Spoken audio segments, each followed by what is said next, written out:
Yo, welcome, and thank you for joining us today. My name is KJ, aka Black Genghis, and over to my left here is the one and only Tony's Figs. What's going on with you, dude?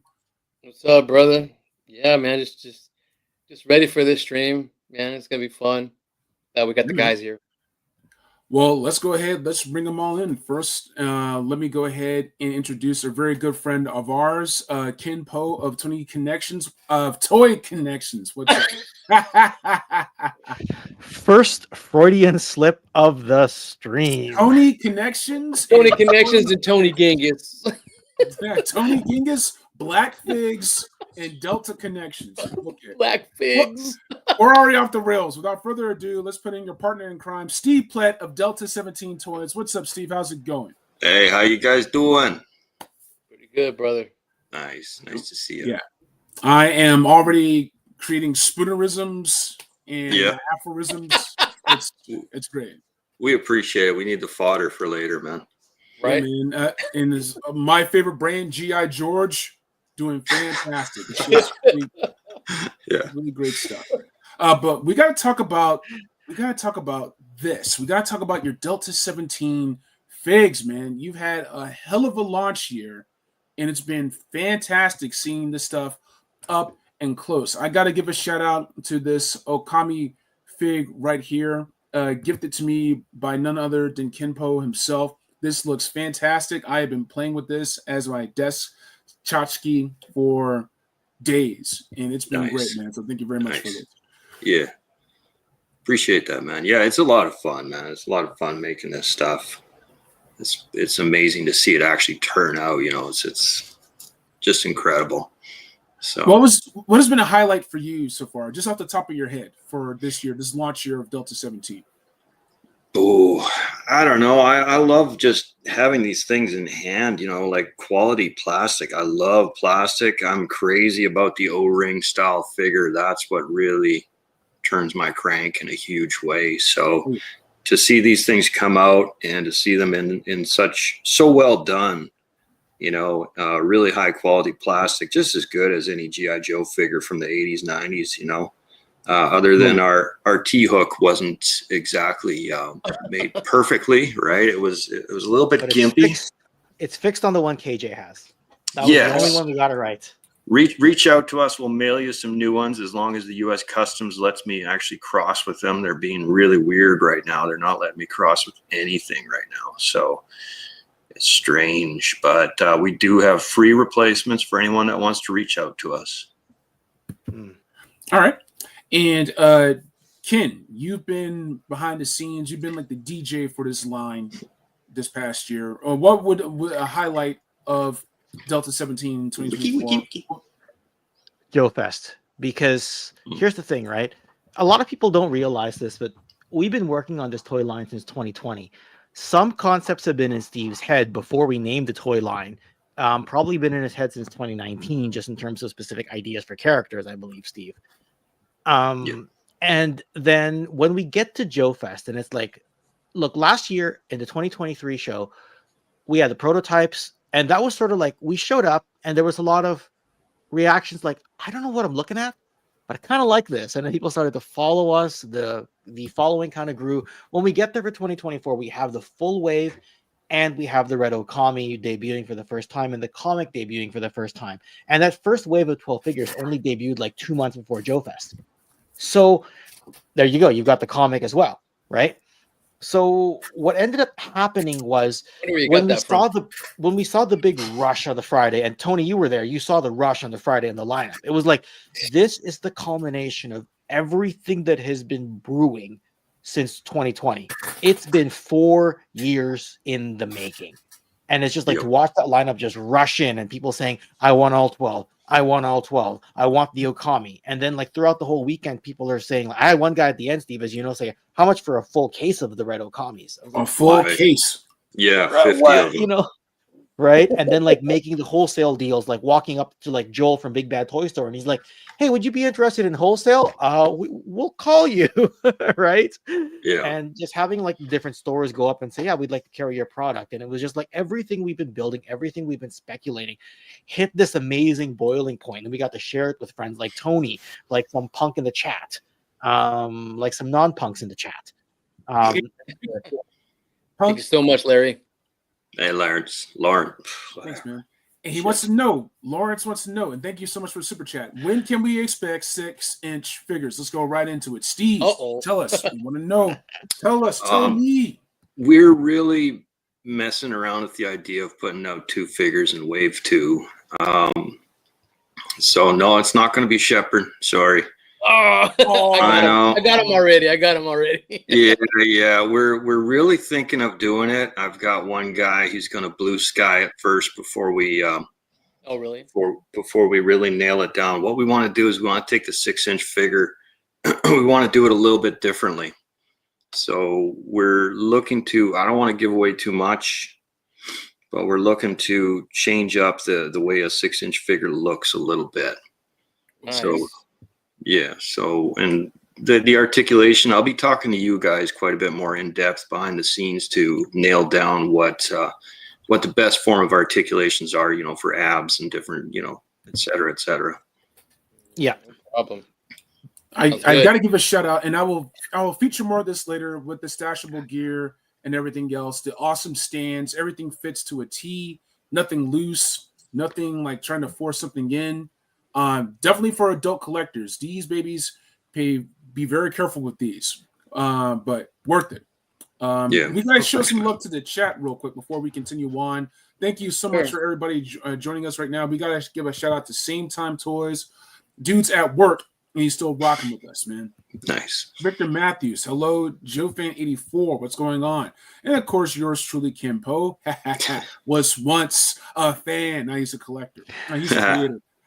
Wayne Farron, thanks for joining us. Keith O'Donnell, what's up, man? Shout out to Curb Stump. Keep your head up. Nonstop. Sean Jones, Delta-17. Do you guys have a battle cry? Okay, I guess it's in the comments. No. Lead on for more. Yeah. Yo, Joe. we do have a battle cry. It's called "Subscribe to Toy Kennections." Subscribe to Toy Kennections. 0065, thanks for joining us as well. Of course, Punk with Toys showed us some love. Gun Bunny the Legend, welcome back to the Terrordrome. Bunny in the house. Nice. The Lilith, what's up? Good morning, just passing through. Wanted to say thank you to Steve and Ken for making exciting action figures that remind me of my childhood memories of getting a new G.I. Joe. Thank you. Lilith, thank you so much for that. Thanks. And Viper Scout says hello, and thanks for everyone else rocking with us as well. Woo! That was a lot. That was a lot going on here. I literally can't put this down. What were some of the things that went on in the design process? You mentioned it's been 4 years. So how, for example, we have Shepherd, we have Okami, we have all these different figures. What would you say, which character was the biggest change from concept to toy shelf to like getting it in our hands? What changed the most? And Steve, I'll kick that to you. Yeah, I don't know if there was any. I don't know if there was any massive changes. Preacher evolved a lot from drawing to drawing till we nailed him down. He was a bit of a complex figure to me, at least, because it was kind of hard to take a guy with a retro kind of a 70s Harley Davidson jacket and combat pants, right? Like, how do you make this pop? How do you make it work, right? I'm really happy with the final outcome. And then as far as what was the hardest thing for us to tackle at all in the whole line was probably the Delta Squad's helmet. Me and Tommy, the sculptor, went back and forth for a long, long time, nailing that down. I don't know. Okami was a bit difficult. Jaguar was hard to dial in those stripes. That was pretty difficult. But Shadow Dragon was challenging too, because we've got all this crazy extra armor on him, right? We've got the front shoulder panel is glued on, the back one comes off, and then you've got forearm panels that are glued on. So that one was quite complex as well to really dial in. Mm-hmm. So one thing that you may have forgot, or that we don't talk about too often, is that Shepard, while he didn't go through a lot of sculpting and like overall design proportion changes, Steve, you recall his color scheme was completely different 4 years ago. Oh yeah, he was supposed to be in all Yeah. desert camouflage, right? So Yes, Ooh. yes. I'm glad we got the scheme we got, and I was about to say that. Can you on the AOL you'll again? appreciate this, that let me went through. Hold on a second, Ken. going on? We, What's going on? Cutting You're in on and out. dial-up. we're having connections. We're having connections issues a little bit. you're So on if you dial-up. go again. back. We're not. I'm good. Okay. Okay. Am I good now? Yeah, you'll have Yes, to do it you're all good. over Okay. again I because you're think like I think my he- kid may be playing games down. Oh, that's what. Shout out to Fortnite. Nice. Okay, Shout out to no worries. Fortnite. I think my kid is gaming downstairs, so it might be affecting my connection a little bit. A little And bit. okay, so Okami actually went through the another radical change in colors because KJ, you'll appreciate this, and some people already know this, but that red Okami Elite Sentry color scheme you have, KJ, that was the original Okami scheme. Yeah, That That's was awesome. what Steve drew it up as in the sketches. And then all of a sudden we went with the gray. And then when we had a Joe Fest exclusive, Steve was like, let's go back to the original color scheme. All right, cool.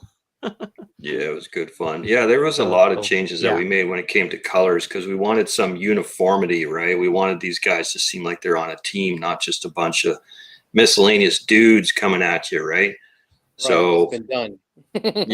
yeah. So I mean, we have some pop here and there. Leo's kind of different, Kestrel's a bit different, but for the most part, the good guys are green, the bad guys are black, gray, and red.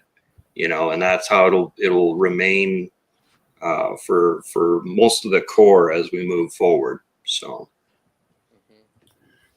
Yeah, but it's all been amazing stuff here. It really has. And just going with like the namesake, the Delta Squad here.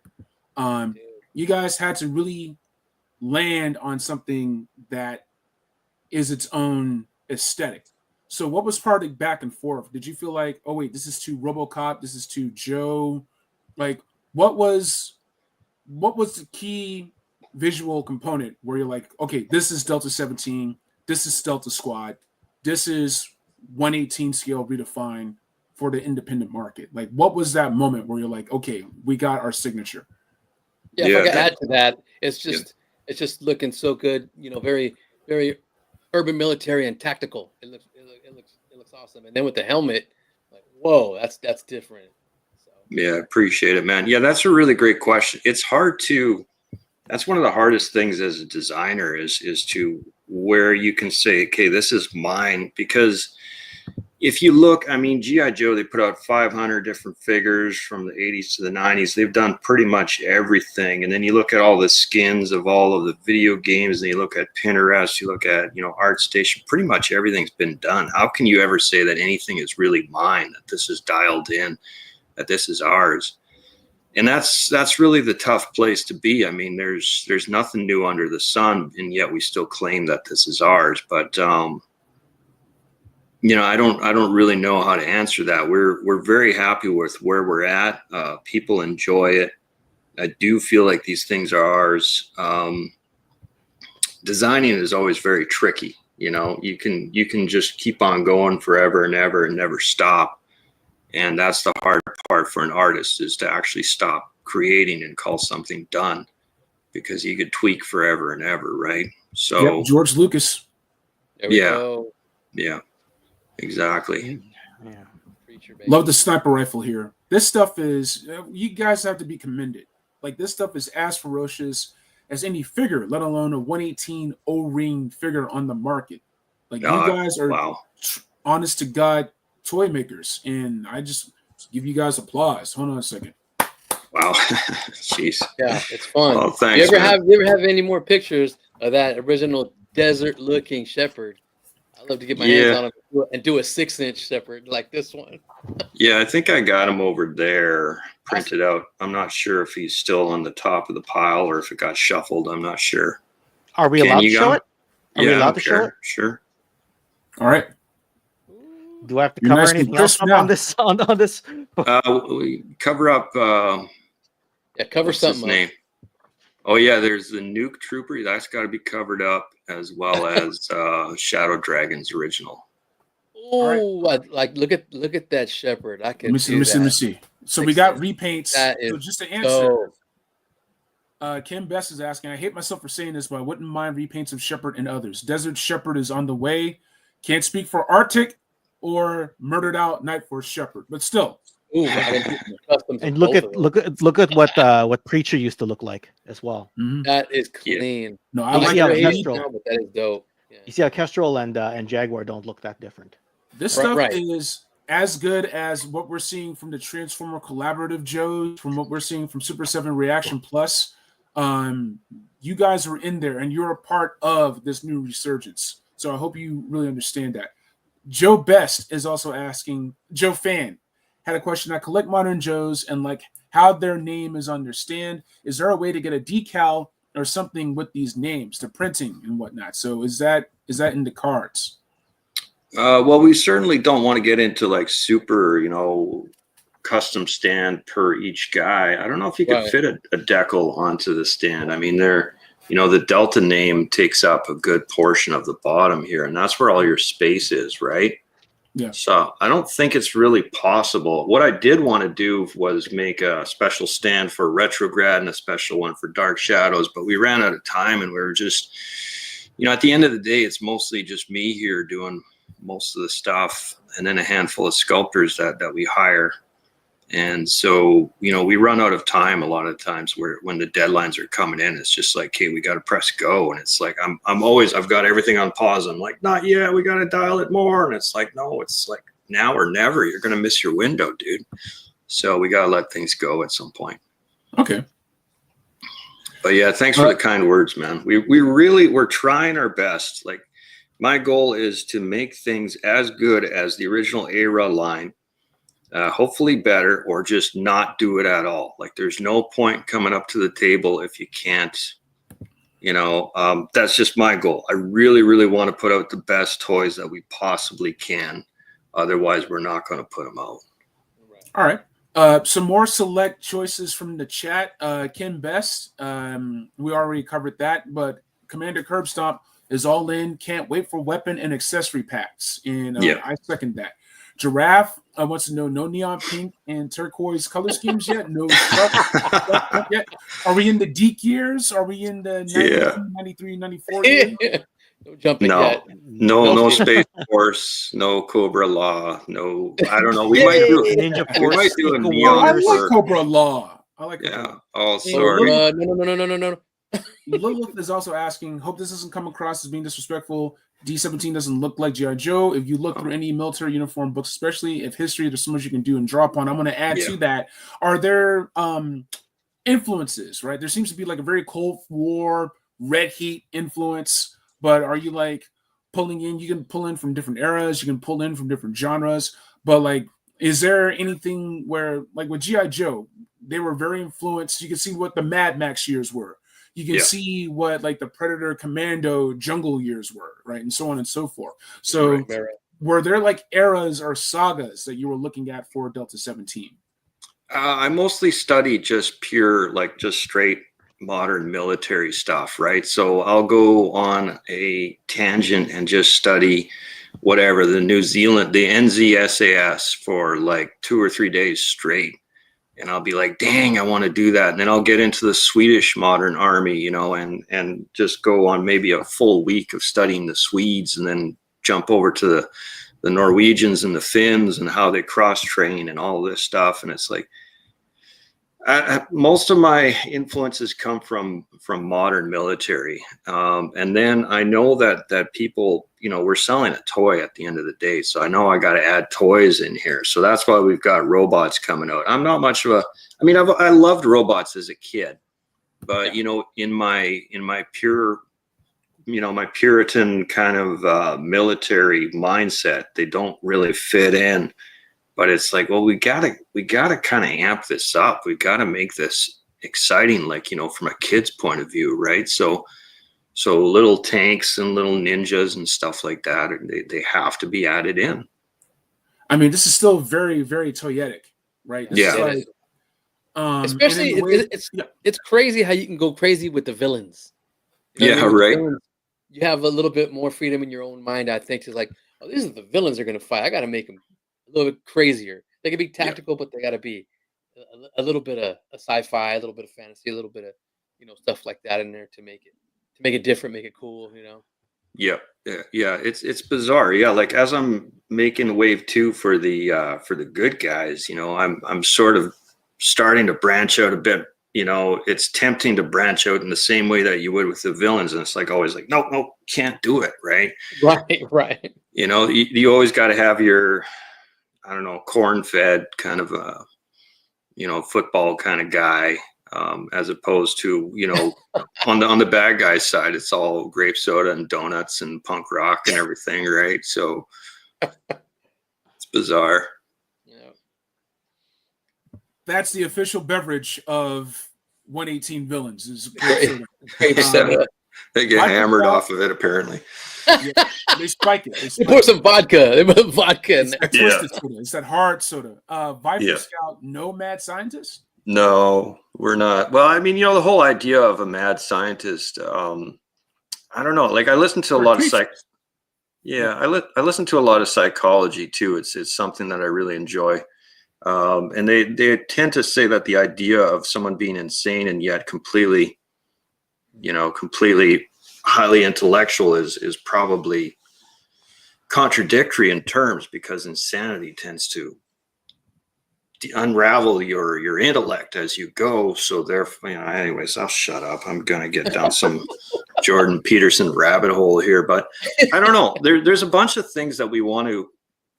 A lot of us children of the 80s, we want to see this stuff, but in some ways I want to not go there. Like when it comes to, the battle cry, like, yo, Joe, I'm not sure if I want Delta-17 to have a battle cry, because it's not really realistic in modern military, right? Who does that? Yeah. So, and if it was a battle cry, it'd probably be some expletive, like it'd be something SEAL Team 6 would say or something. Yeah, there's an overused battle cry that's meant to be kind of like cheesy, but then there's also like the more inspirational ones. Like you look at Battlestar Galactica, when Edward James Olmos would say, "So say we all," and everyone would repeat, "So say we all," at the end of a speech or something like that, right? Or like something a bit more religious, like Game of Thrones at the end when somebody dies, they say, "And now his watch has ended if he's part of the Night's Watch," or something like that. This is the way. This is the way, right? That's actually probably an even better one, right? Where it's something that just fits in kind of naturally and doesn't feel shoehorned in. Like we're not trying to recreate that sort of like Yo Joe, I have the power kind of thing in the 80s, right? Because our, like you see our stuff, the packaging says 14 plus. There's a whole nother story about how we've tested it to be age range younger, but the packaging clearly says 14 plus. So that's our demographic for now. If we can ever get this into the hands of even younger kids, that'd be better, right? Yeah. Speaking of younger kids, that reminds me of the Vatican. Same time toys. Wonders like, okay, this is sort of like a gag suggestion, but the Papal Guard from the Vatican, there's no limit to this stuff, right? So right. It's like you guys can like really pull from a lot of stuff, but really, Keith O'Donnell brought up vehicles. The Hind helicopter came up in early days. Now the Hind helicopter is a massive helicopter. Yes. I think that one that may have been taken. Actually. Yeah. The Hind is still being worked on.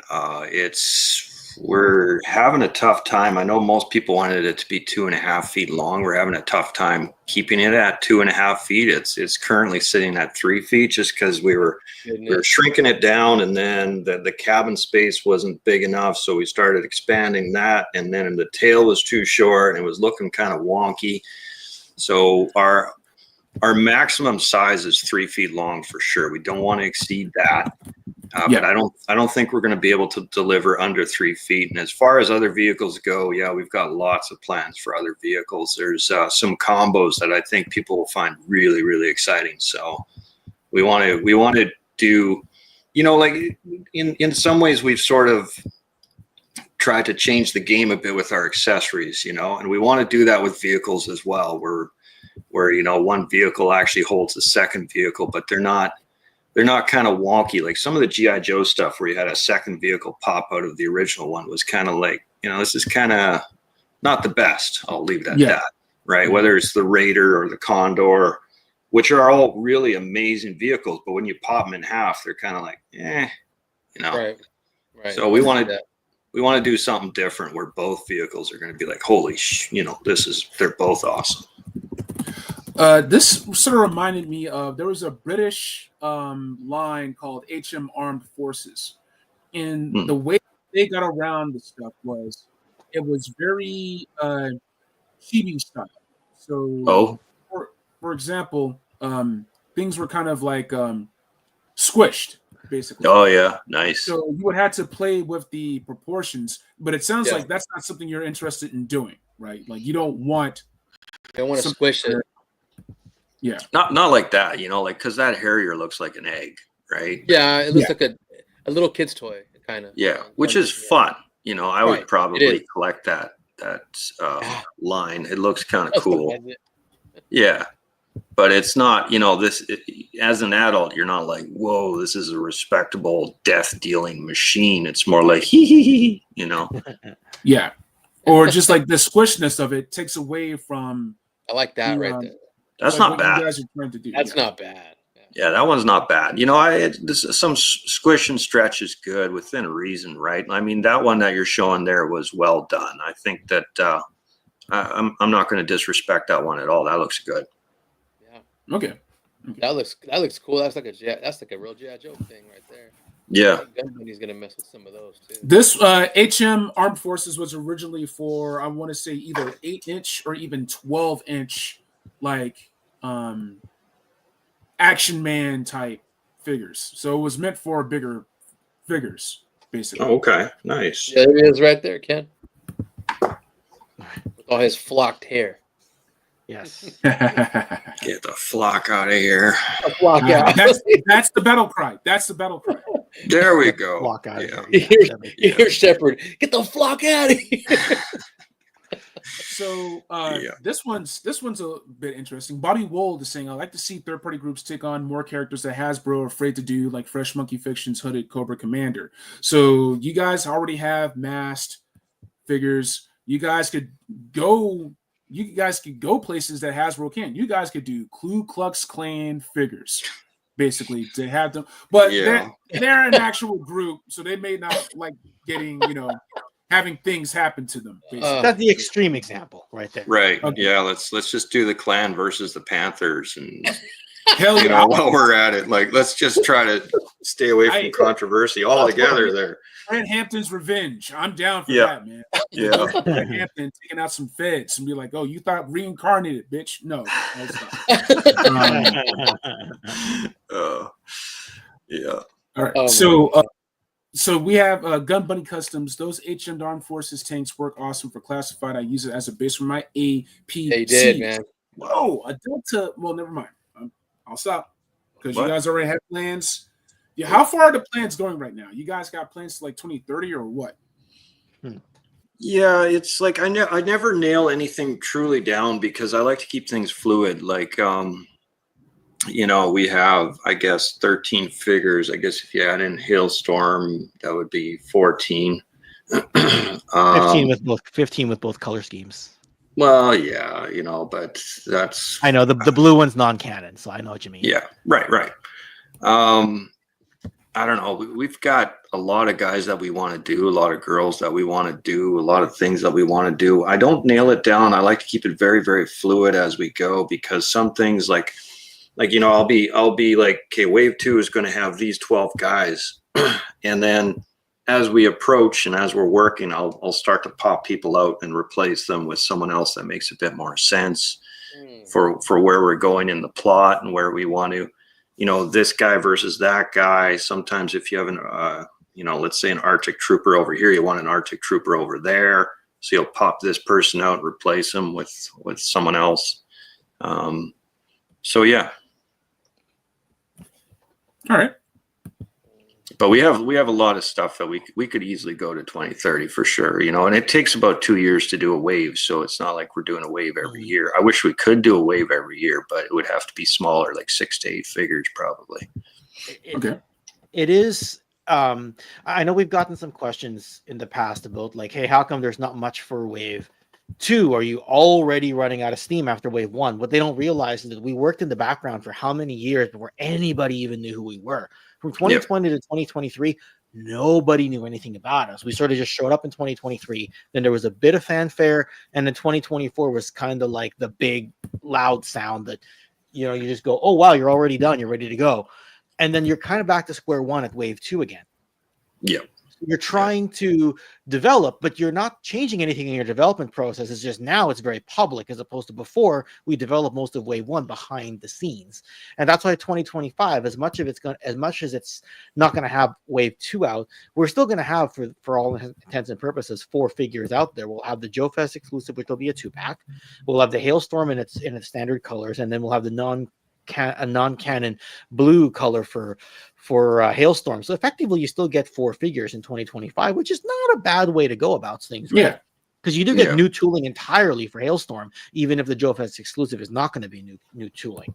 And then we work into 2026 where we hope we can get that next wave out. But we're at the mercy of every logistical constraint in the world, everything from the availability of your sculptors to the availability of your factory. And, you know, I'm not saying they're not going to be available, but if they have more pressing work, you know, a month off here and a month off there could push things back, right? Yeah. Well, sure. It's definitely a strong lineup. And especially once I got him in hand, man, that's that drug dealer. There, the first case is free. I was like, all right, well, I'm back. Yeah, yeah. We're selling the purple caps, not the cheap, you know, red cap or silver caps here. So, I've got a question for you both, and I'll start with Ken. Ken, what would something about Delta-17 in 2024 that exceeded your expectations?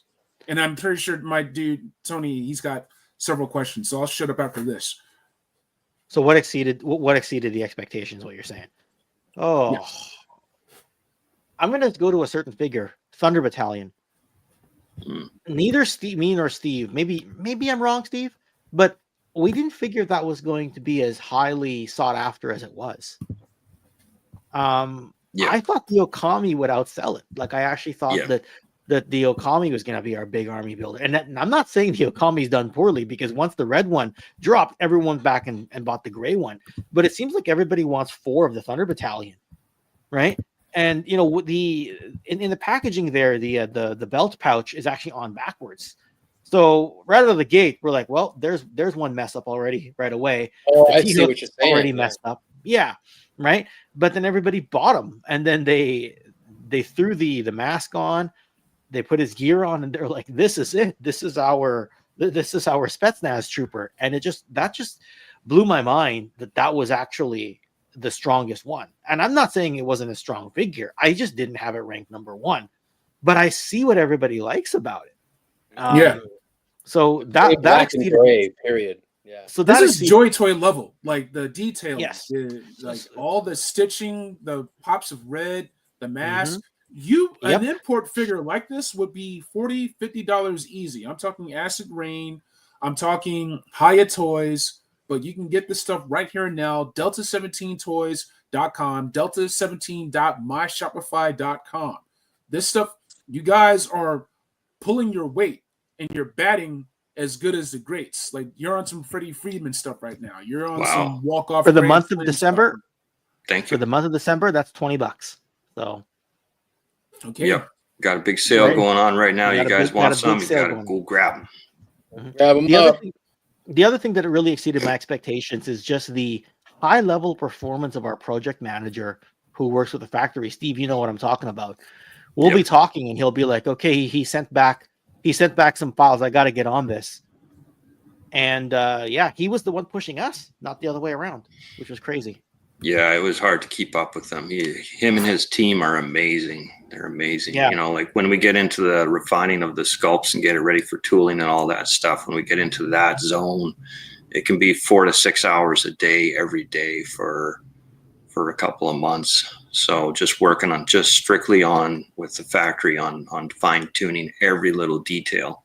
So I really enjoy fine tuning. For me, things are about details. We have to get details right. I love getting really down to the molecule and you know, trying to dial everything in. That's where I really, really thrive, right? So yeah, man. I had a question too. I was just thinking of it, and I'm like, why didn't I ask this a long time ago?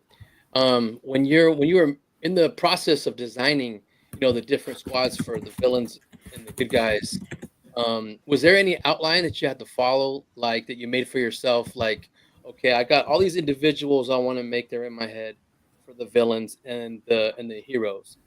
And then, you know, because I would think that make an individual with my mentality, I got to make his, you know, this is the alpha, his omega is this guy, is this villain, you know, like right. you have so many good guys. Okay, these are the individual bad guys, and then you can always kind of lean on, I'm gonna make a badass looking army builder for both, and then maybe differentiate off that. Was there any like anything you made for yourself, like, because you can kind of just go off the chain and make individuals and say, well, army builder is kind of easy because we just got to make a bunch of them. You know what I mean? Yeah. So, you know what I mean? So it's just like, was there anything like any outline you followed, or just, you know? I keep it really, really fluid. I don't really stick to an outline too much. You know, for every negative, you need a positive. You need to balance the teams against each other and that stuff. But at the same time, that being said, you know, on the bad guy side, we do have a bunch of martial arts dudes, right? You know, you got the Okami, you've got Jaguar's got his sword batons, you've got freaking Shadow Dragon's got 2 katanas. What can he do with that? Is he any good? And over here, you got none of that, right? Right. So are we gonna answer that in the near future? I'm not sure. I don't know how. Like, again, I'm so hardcore military and realism. When it comes to the good guys, they gotta stay true blue. So we might. There will be answers to it. There will be ways to defeat them. Whether or not we're going to go full, you know, Nth Man or G.I. Joe with it is to be determined. As far as Wave 2 goes, we've got a lot of heavy military stuff coming out, military focused and Operator type, tactical. Yeah. So the one thing that you did follow, Steve, is that you were dead set on getting 12 figures for Wave 1. Yeah. And we talked to 2 factories before, and they're like, that's really ambitious. We're not saying you can't do it, but that's really ambitious. And we're like, yeah, we really want to do 12 figures. And I know initially we got the 12. Initially we had 11, and then Hailstorm was going to be the 12th, but then we did the 2 different Delta squads and ended up with 12 anyway. And then Hailstorm just had to be sculpted in a completely different manner. And that's how it ended up as Wave 1.5, because it was initially Wave 1, right? So by the time Hailstorm comes out between Wave 1 and 1.5, you'll have 14 figures plus JoeFest exclusives. So you count the 2-pack, you count the Red Okami, that's 17 figures by the time June 2025 rolls around. But the big thing was that you were dead set on making a splash with 12 figures. You didn't want to do a small wave and then another small wave. No, yeah, my anthem or my motto has always been like, if we're going to come in, we got to come in hard like a pack of gorillas on bath salts, right? So that's kind of how, that's kind of how we want to do it. But you know, I think we delivered, thanks to the production manager. He's incredible. Thanks to the sculptors, you know, our whole team, Ken, everyone that we're working with. We've been able to do it. Will we be able to continue to do it? Absolutely. Hell yeah. We're going to keep knocking it out of the park.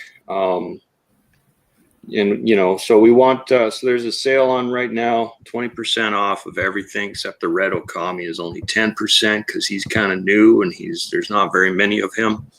So we don't want to just fire him out the door.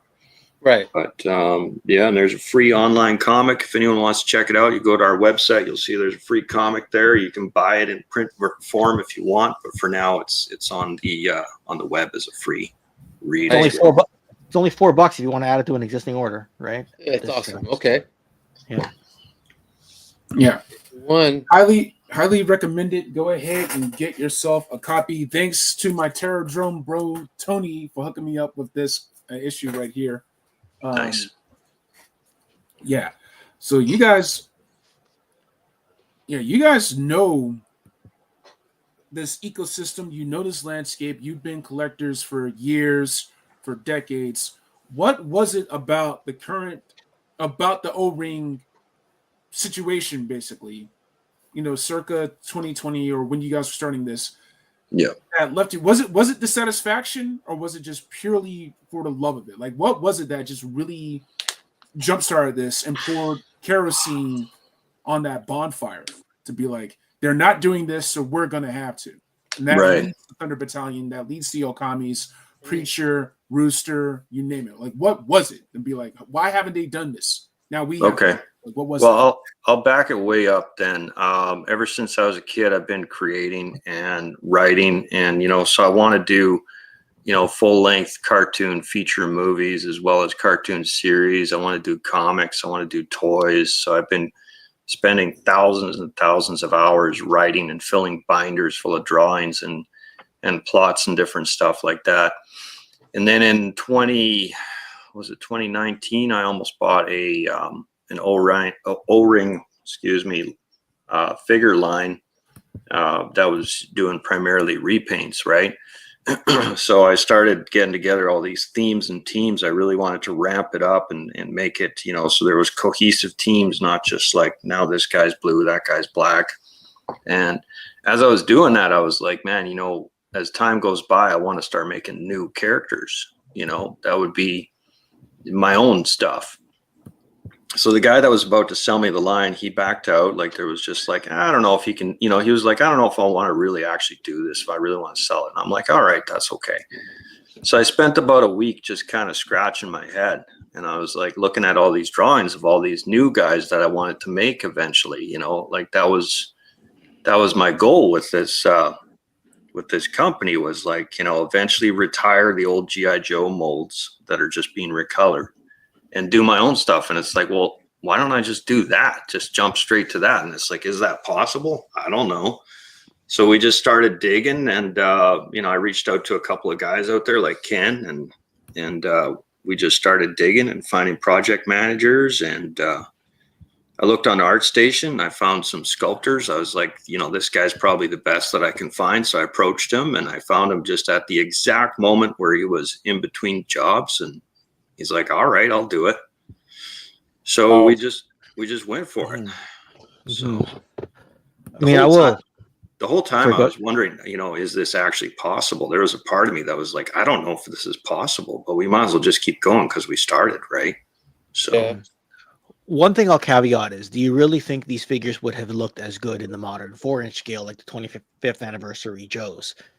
I hesitate to say yes, because a lot of the detail is in the torso, and in the 1/18th O-ring scale, the torsos are wider, right? They're just bulkier overall.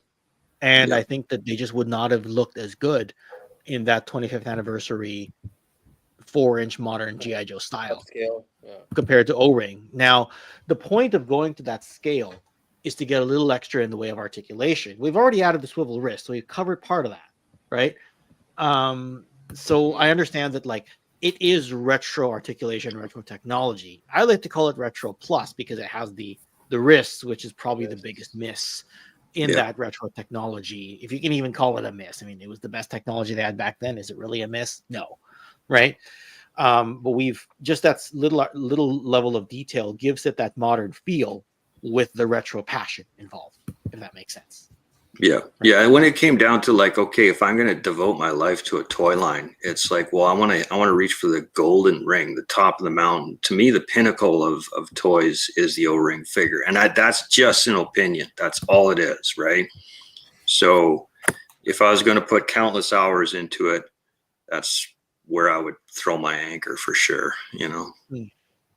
Yes. I know most of the big money right now is going into 6-inch. So that's where most of the people really are. I don't know if it'll stay there as time goes by because it's kind of hard. You know, like we're all excited about the Dragonfly and the Rattler, but in all reality, they're huge.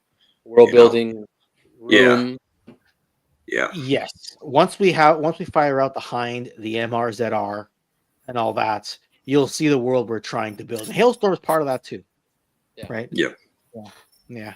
And the star of the real star of my show, my overweight Snoopy. Agent Snoop, Giraffe. My wife bought him as a gift for me back in 2011. I'm like, what did you do? Did you grab the most stuffed one off the shelf?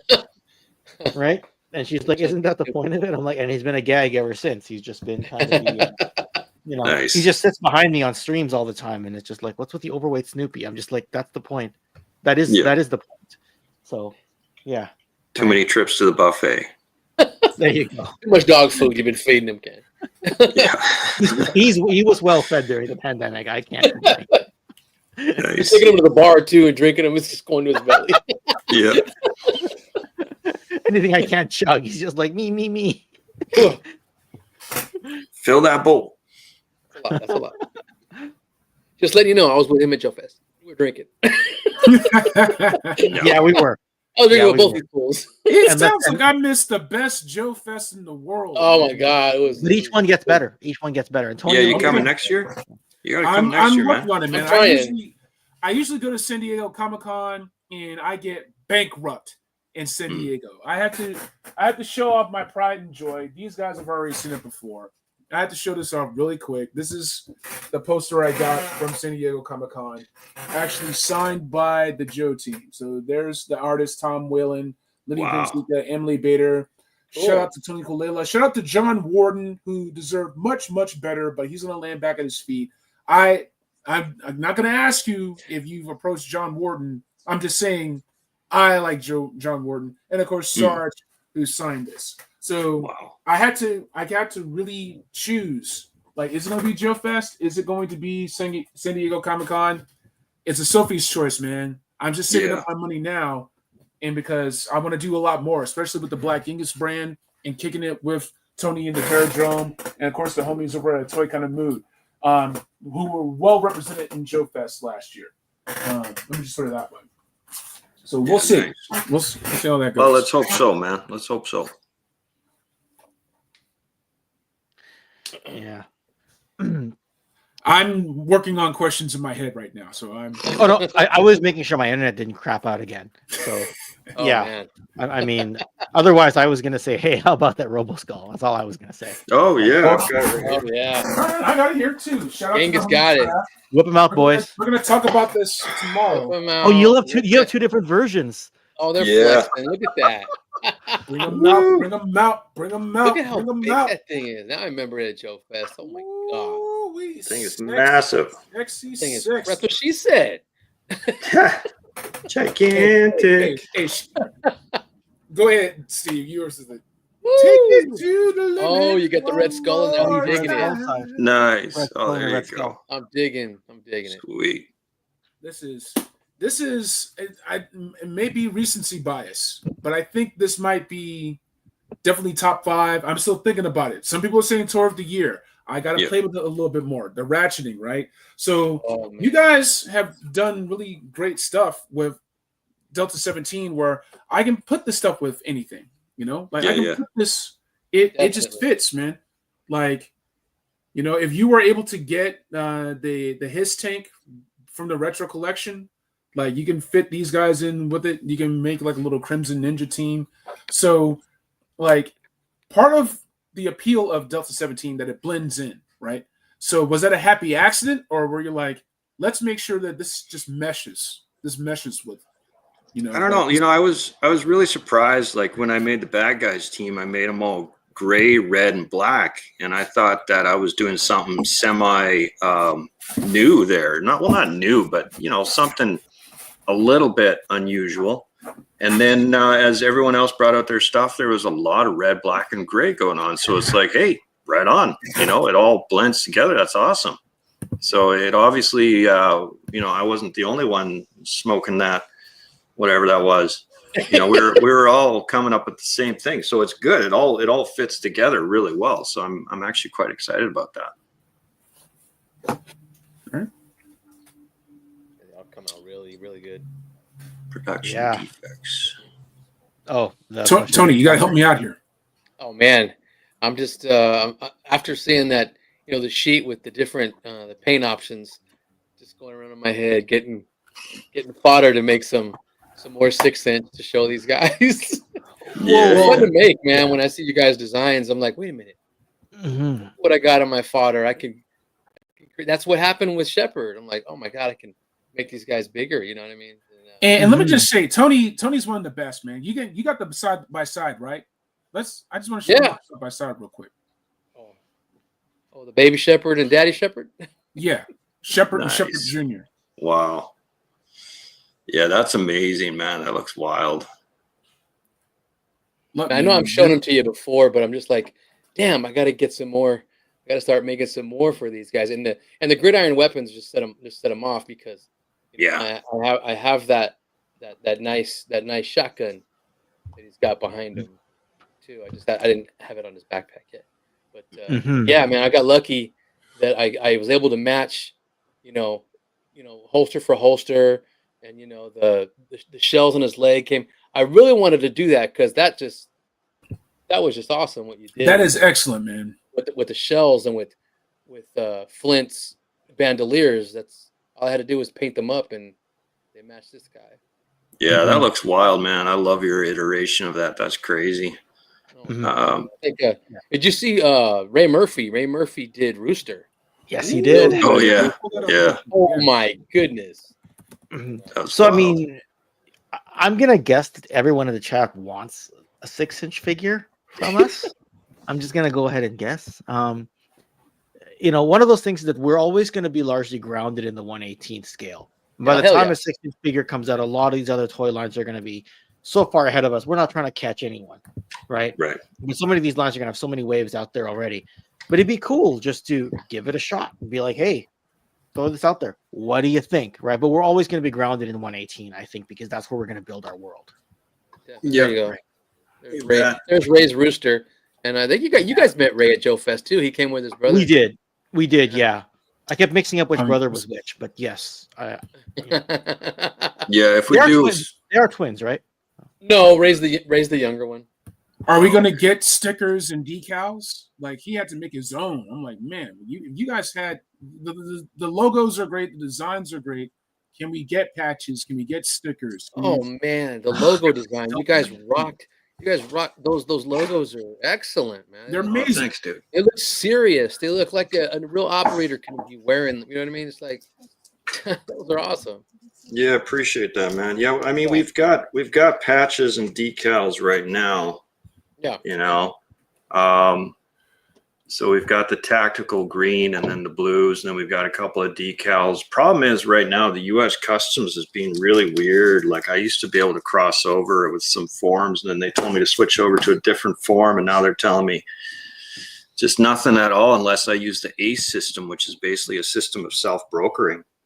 So there can be some big fees with that. So it's kind of like every time I'm going to cross over, I'm going to be losing money. So normally I say, you know, reach out to me, contact@delta17toys.com.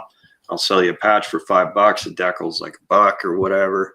You know, we've got posters, but it's getting weird. You know, I don't even know if I can cross over with replacement T-hooks now. I'm going to try tomorrow and we'll see what happens. But, oh wait, the good news is actually I will be able to cross over with this stuff because this is all made in North America. So that's right. Forgot about that.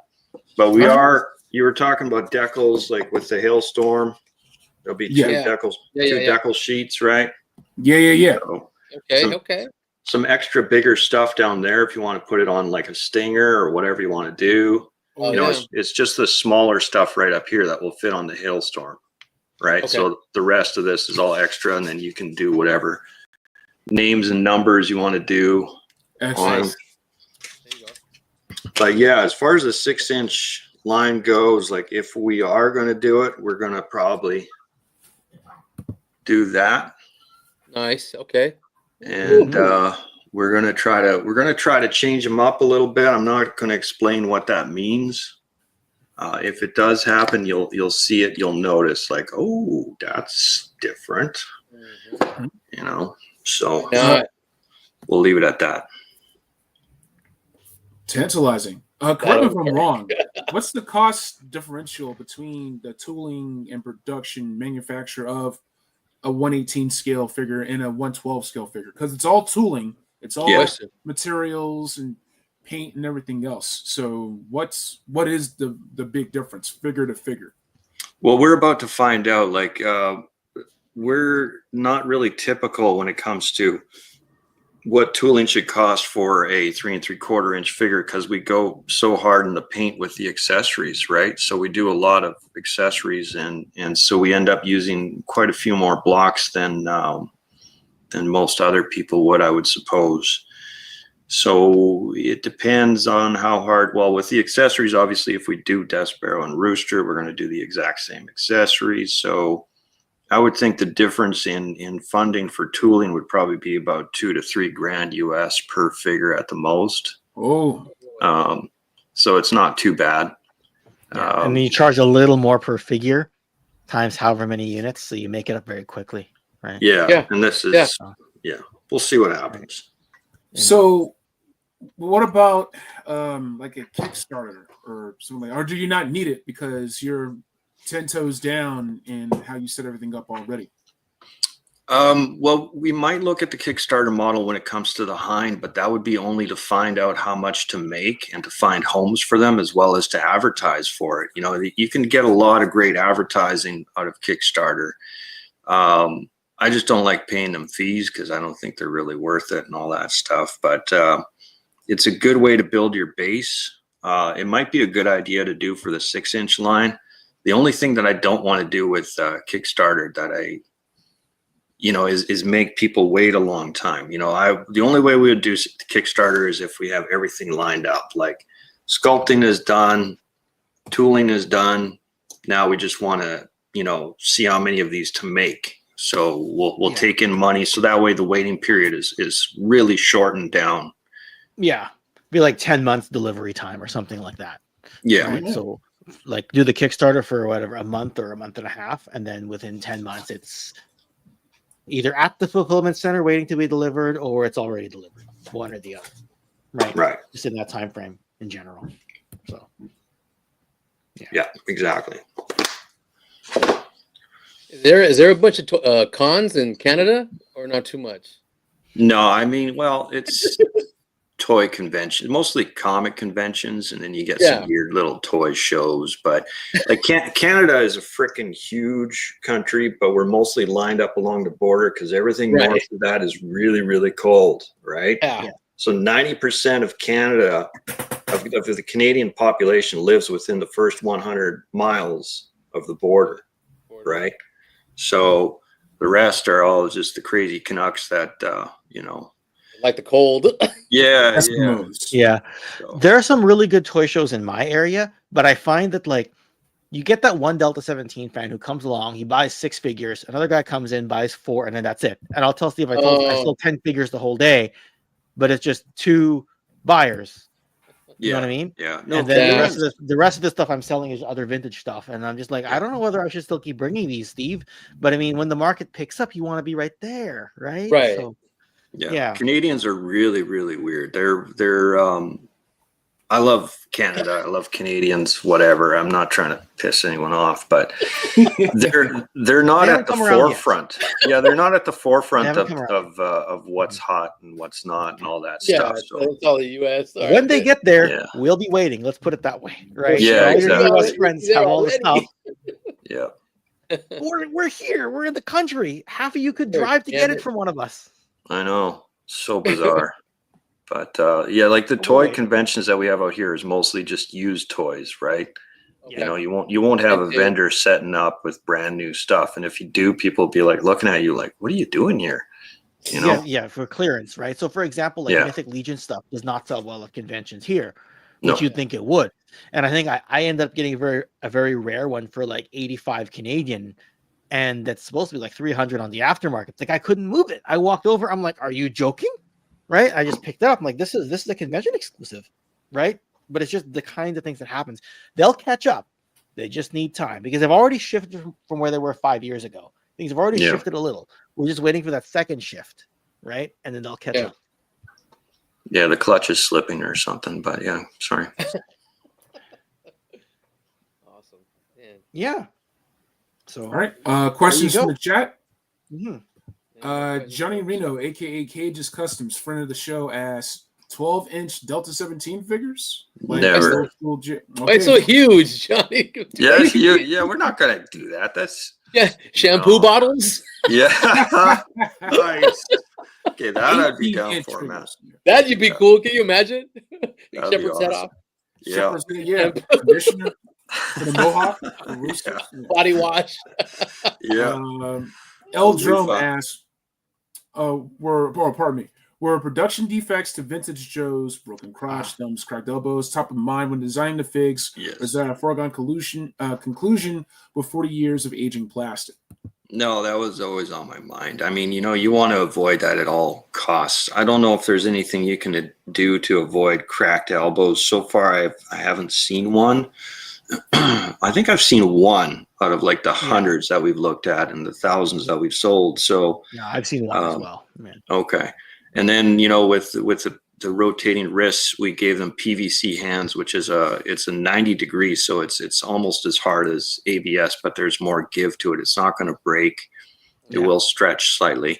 And then as far as crotches go, we think they'll be okay. We were thinking of thickening them up, but it's like, well, nah, then you just get into weird stuff with mobility and it takes a lot to thicken up my crotch. Thicken up that crotch.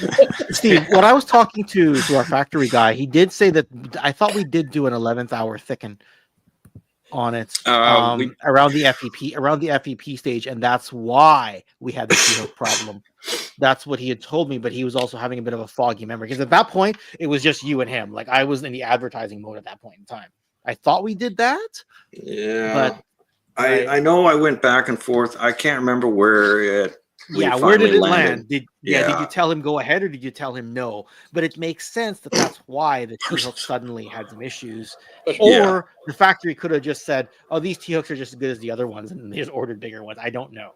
I don't remember. Right? Well, no, we had custom designed our own T-hook and we cast it ourselves, right? So they're not sourcing these from anywhere else. We had those. You're right.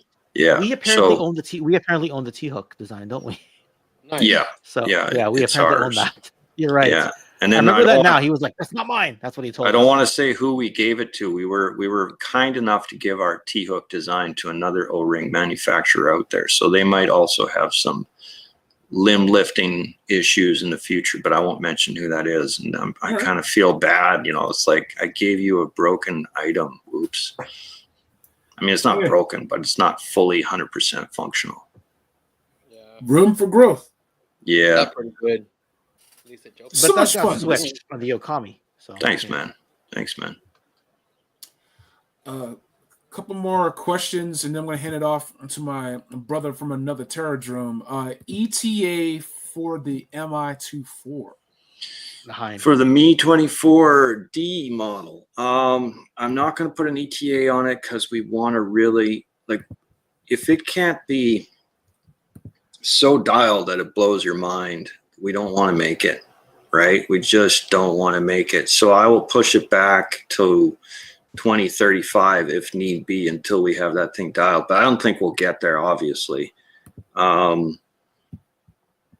We really want to do it really, really well done. So everything functions well, nothing breaks, and it really answers this heart's cry that we've all had since we were kids the first time we saw it, and just like, what is that thing? I must have it. It's such an odd bird, but it's beautiful in all of its ugliness. It's probably the ugliest thing you've ever seen, and that's what makes it so attractive. Yeah. It really looks like a death machine.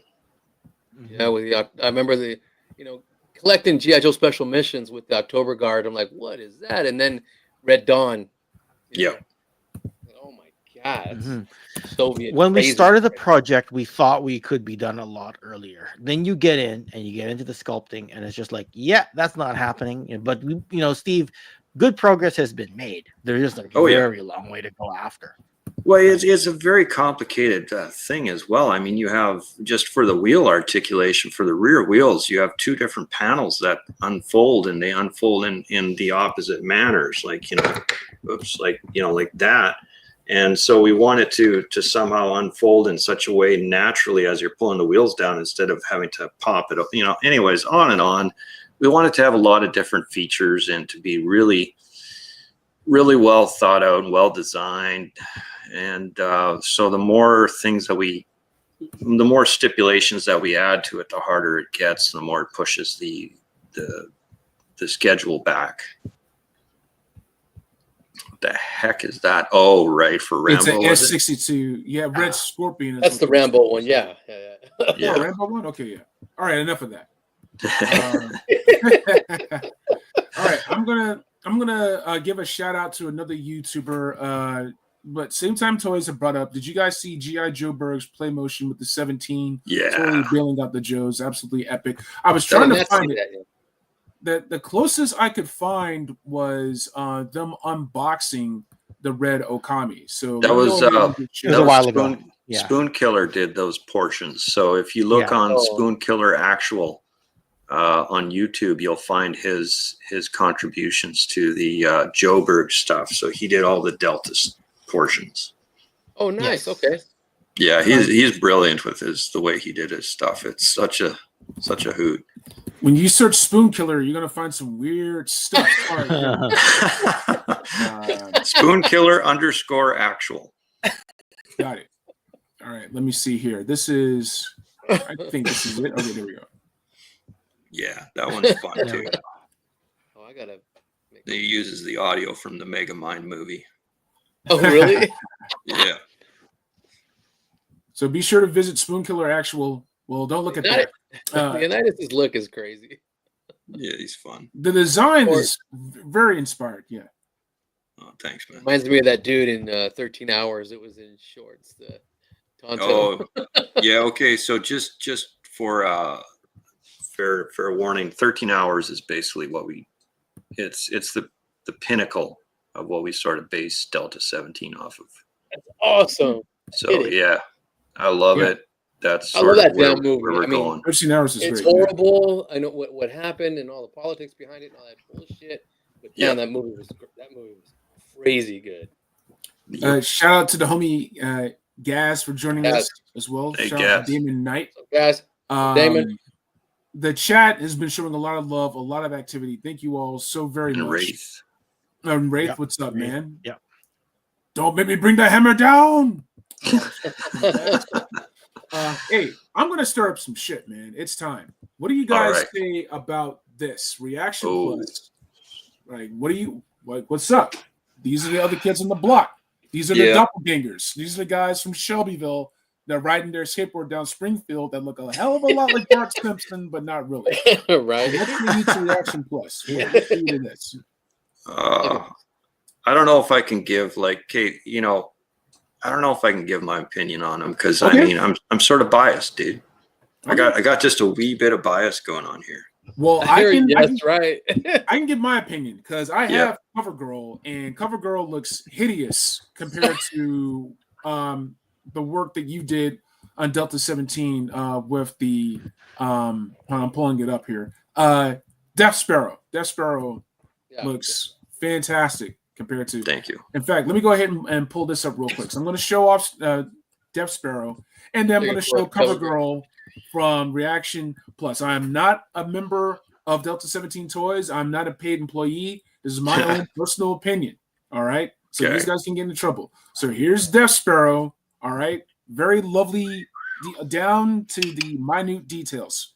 Like, it's really fantastic, and you should feel very proud of how this figure turned out. Yeah. All the black with the awesome, the gear, the brown gear, dude. Just freaking, it pops. All right. And then, sorry, go ahead, Tony. Makes me want to make them, the 6-inch. Like, whoa. And here's CoverGirl. Right? Now, be nice. Be nice. All right. Yeah. You can go with this, or you can go with that. I think I'll go with this because this is where it's at. She's a sassy chick too. Look at her. Yeah. You have the whites. You even painted the whites of her eyes, right? Versus these beady little eyes.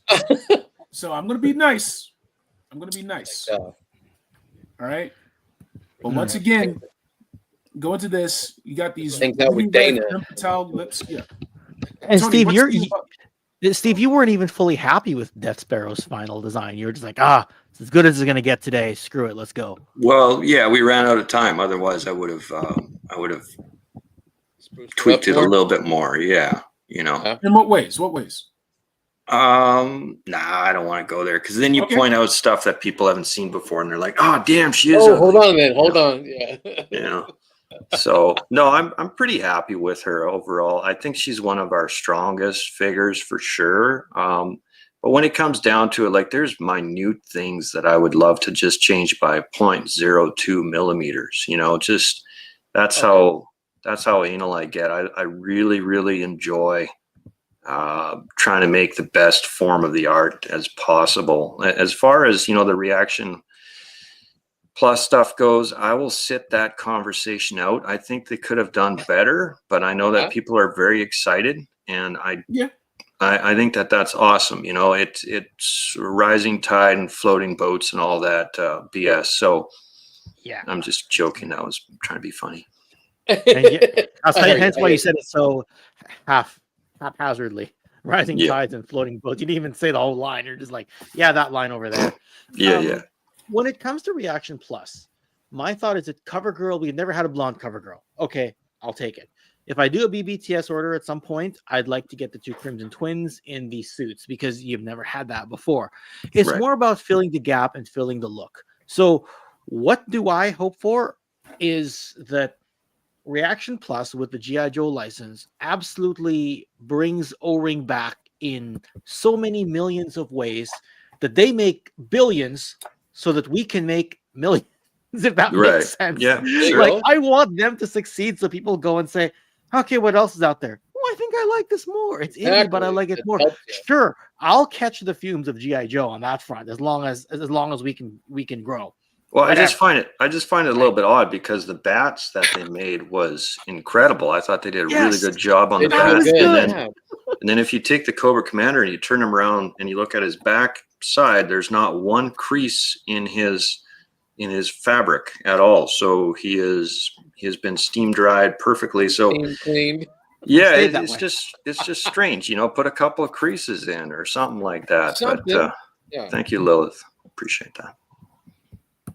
But thank you. Did an amazing job. And that Death Sparrow that's on my list as well, especially with this. When does the sale end at Shopify? December 31st, I think. We wanted to do an extended thing, just get a whole bunch of stuff out the door. I mean, when we made our figures, we made a healthy amount. So, if the apocalypse comes and everybody needs figures to defend themselves somehow or eat or something, we'll be okay.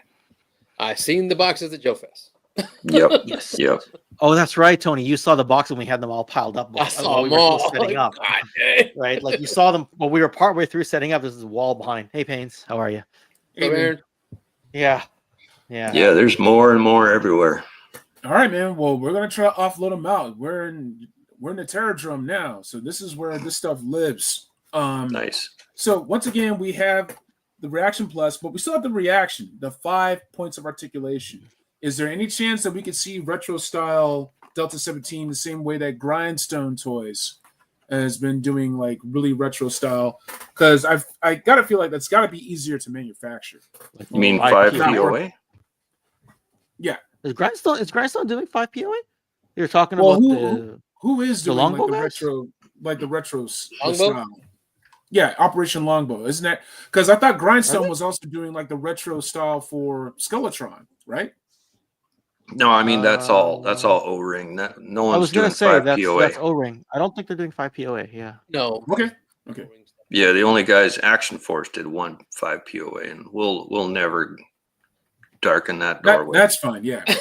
Yeah, because but the reason they did that was because of the Palatoy being 5 POA. That's why they did it that way, right? Like that made sense for their audience. Oh, yeah. Right. Yeah. We don't have that natural tie-in to the 5 POA Palatoy synergy, if that makes sense. So there wasn't really a point, right? You know. Okay. So yeah. Plus they brought in a 5 POA guy in Stan Solo to kind of champion that, and yeah. So. Yeah, it made sense for them. We won't bother with that, you know. And as far as Wave 2 goes, we're all heading to the deep north for Wave 2 will be the focus. So we're going to go some frosty you whites. said it. You said it. Oh, some frosties. You said There it. we Everyone's go. been wondering. Yeah. They've been asking well. me. I'm like, I don't know. Some Arctic guys, huh? Yep. Woo! Bundle up. You heard it. If I had to choose a celebrity to be in Delta-17, first of all, if I hate celebrities, most of them are really dirty in real life and should be thrown in prison. I don't know. Brett the Hitman. yeah. Maybe Roddy Piper, but he's gone now. I don't. Rest in peace, Roddy Piper. Huh? Oh yeah, sorry, I didn't hear you. I don't know. It's a great question. Somebody who's authentic, you know, like who's a patriot. First of all, Vince Vaughn, you know, Yeah. Mel Gibson. So we do think that getting that would Older kind of guy. help bring awareness to the line, right? You know, bringing somebody in there who everyone recognizes, because there's a natural synergy with that, like we talked about actually of course, a minute ago with Sergeant Slaughter. You know, Skeletron didn't need a celebrity because they already had the Red Shadows brought in, but then it's also a natural fit for them to bring a guy like Bob Breakin on board and bring him to Joe Fest, right? Yeah. That's kind of an element that we're missing, because we're literally just this indie thing that's off to the side that seemingly can't be tied to anything, but we're not, like, as proud as we are of that, we wouldn't mind tying into something and having that awareness and getting that person and bringing their audience over. Right? Yeah, right. No, not The Rock with his Hail Satan and his robot that he created for SNL. I can do people's eyebrow. Yeah. So Gary Sinise, I like Gary Sinise. He's cool. All right. Yeah. Yeah, man. It's real exciting stuff. I wanted to also give a shout out to your store over at BBTS. It's tricky because, well, you got the prices beat right now. I mean, but shout out to Paula Hoot and whatnot. So, is there a way to or do you have exclusives planned for Babitas, as they're known in the streets? Babitas. We haven't sold out. We haven't had any conversations with them yet about exclusives or anything like that. I suppose it could happen in the future. I don't know. I'm always a little bit adverse about doing these hard to find exclusives, you know, like when Classified does, you know, this will be at Target, that'll be at Walmart, this will be on Hasbro Pulse. Hurry, they're sold out. Like that really pisses me off, and I refuse to do that. So I don't know, Pierre Polyev. Yes, thank you. Yes, that would be good. Yeah. So which page did we take that out of? Sorry. If BBTS's orders were flying to the point that they requested that of us, you know, Steve, you and I could talk about a potential repaint or something, because BBTS is relatively accessible to everybody. Right. It's not one of those things that you have to race to Target to go and grab. Right. You right. Yeah, that's true. Yeah. Right. So that's why that's right. So that's why, I mean, but they'd have to show us that they have that audience that can keep those quantities going. And to be fair, and to be perfectly honest, they've ordered a healthy amount off of us. So is the potential there? Yes. Do I think it's that soon? No, it'll be that soon. But it's not something we're going to rule out right away. You know, in a perfect world for us, Hella Dope would get an exclusive in a perfect world. There you go. Right, but they're also growing, right? Like they're very much growing. So, because right now with something like a Joe Fest exclusive, we have full control over that, because while we call it a Joe Fest exclusive, it's not like Ed Schumacher takes the quantities and holds on to them. They debut at Joe Fest as an exclusive, but it's a limited time exclusive for them. And then a couple months later, we throw it on the site. With someone like a BBTS, it wouldn't be like that. It's not like, oh, the BBTS exclusive is there and then it's here. It would simply be theirs. Having said that, could there be an agreement that, hey, we're going to hold a few cases back once we've passed a certain period, you can start selling it on your site? That could be talked about, but there's an extra layer. With Ed, we didn't talk about that. We just said, we're going to call this a BBTS exclusive or a Joe Fest exclusive, and we'll run full control over it. And he's like, you have autonomy, go. Yeah. As far as like doing a celebrity in the future, there might be one that we do, but we'll see. We'll wait for the smoke to clear and for people to wake up. And, yeah. Okay. Like who's at the top of Delta-17 really? So. Ooh. Okay. Oh man. Someone with a nice comb over. Yes. Folks, I will be right back. Yeah. All right. No worries. Rolling Thunder homage. Like the big vehicle? Yeah, Wraith Mace's favorite vehicle in the chat right now. He's asking thoughts on doing a Rolling Thunder homage for Wave 3. That's his favorite vehicle, right? He opened up a sealed contents one. Oh. And he's decked out a bunch of our Delta A's and B's on the Rolling Thunder. So he's a big that'd fan be of that. perfect. Yeah. Right? And because they look good there. Right? Having said that, you already have a Rolling Thunder, Wraith Mace. Do you really need another? Do you really need another one? Do you want another one? Yeah. Oh, the Lilith. Yeah. Not a fan of exclusives. It makes it difficult for me to get. No, I hear you. Yeah. I hear you big time. It sucks. It pisses me off too. It's just like, oh, man, going here, going there, going here. You know, just, hey, everybody get it and make some special one somewhere else. Maybe that's it. I don't know.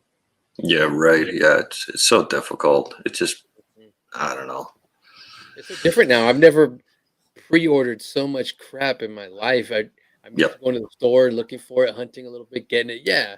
Now they make it hard to do. It's freaking hard. I know. Classified's just going crazy too. They're going hard in the paint, just like, you know, it's like, okay, we're going to reveal 30 new figures today, and you've got a 2-hour window to get it. Then it's just like, holy cow. I'm at work, and you're like, oh shit. Yeah, you know, oh man. And then it makes me order from Entertainment Earth, and it takes forever. Yep. I know. They're like the last ones to get it. So it's like the last one, man. Oh my goodness. But yeah, the support's been great. You know, we're really glad that you and KJ were able to host us on this. And we talked about this back in September. We're like, should we jump on? And we had just released the Okami Elite Century. We're like, well, we're going to be busy with this for a while. And then as we get into the rush for Christmas, it was a good time to kind of get this going out the door. Right. Yeah. So yeah. What is that? Yeah. Guys, you need to go look at American Ninja X with Patrick over there. He's got the Dudikoff head already. Yep. Is that the Chris Farley version, or is that Hollywood Ninja? I can't remember. I think that's California Ninja. I don't know. Yeah, I can't remember, but yeah, we'll definitely Chris Farley it up. Smog is saying more retrograde characters. We have for Wave 4, we have between 3 and 4. Again, everything's kind of in flux. Sometimes this for Wave 4, Wave 2. Shit, sorry, Wave 2. We have 3 or 4. Yeah. You heard it here first. Wave 4. Wave 4 is coming. Yes. Well, it is. You'll just have to wait quite a ways till Wave 4, but Lilith, Australia, they've got Ascendia shipping through our fulfillment center, and it's not bad. It's not bad. Like we've seen people order things off of the coast of Iceland, and give it a try, Lilith, because Brendan Haley ordered off from Australia. He ordered 3 or 4 figures. It was only 29 Australian to ship, which is like what, 20 US, not even. Right? So you'll be okay, I think. Right? So yeah. There's Gaz with his wish. Ooh, there we go. Okay. There we go. Arctic Thunder Battalion. You can even call it Arctic Thunder Battalion. And I'm just Yeah. No, it's could be coming. I need that now. Yeah. Arctic Battalion t-shirts. Everything on a shirt. 17 shirt. Everything on a shirt. Give me. the white Yeah. Arctic shirts with the snowstorm with Delta-17 on top, and like with the logo buried in snow. Just no mint. Just no evergreen mint. That's no. I'm not going to say anything. I'll just say that I've studied. I've got lots of, like, I collect real world camouflage clothing and gear. I've got piles of it. So there's I haven't bumped into any mint yet. But neither has Bobby B. Well, yeah. The streets are asking for Cad Pat camo, dude. Oh, I love Cad Pat, dude. Hey, if you look up, I took a Jeep TJ. It took me 400 hours. I painted that thing in Cad Pat. If you type into Google digital camo Jeep, it's about the third one down. It's actual paint. It's not a wrap.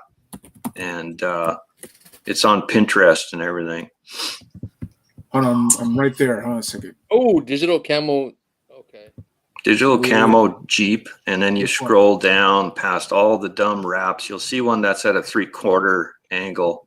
Keep going. Oh, keep I going. see that. Yeah, the wrap, the vinyl. Yeah, it's not a wrap though. I painted this, so it's further down. Further down. Is that the digital or? Yeah, it's a digital. I had to hand cut. I hand cut the stencils myself. Took me hours. I'm looking at like that stuff, right? Let me go back up.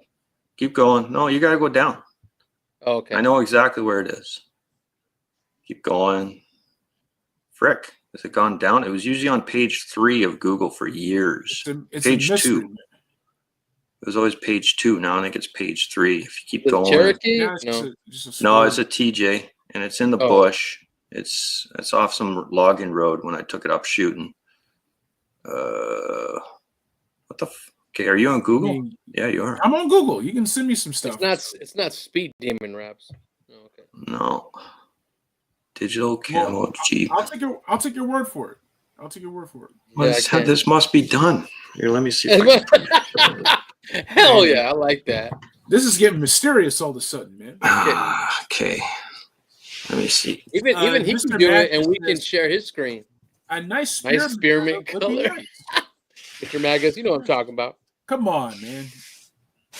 Don't want a bunch. I look up digital you camo guys, the jokes. You guys got nothing but jokes today. All right, but Rape Mace does ask, real question, who wins in a dogfight? Delta-17 Hind or the Cobra Mamba?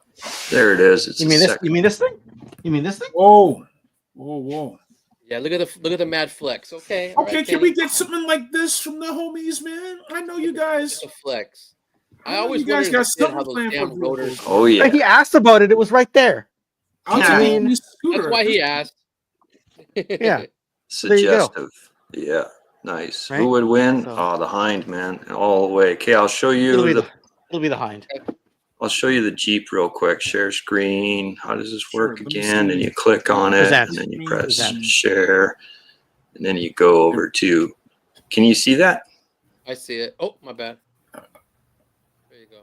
Yeah. Take the wheel. Okay. That's the one right there. So that's my baby there. I painted that. Let's big screen it real quick. Can we get? Let's see that big screen. It's almost like I want to say Preacher's pants, but they're really lime green. They're light green. Yeah. All right, I'll take it Preacher's off. got the big.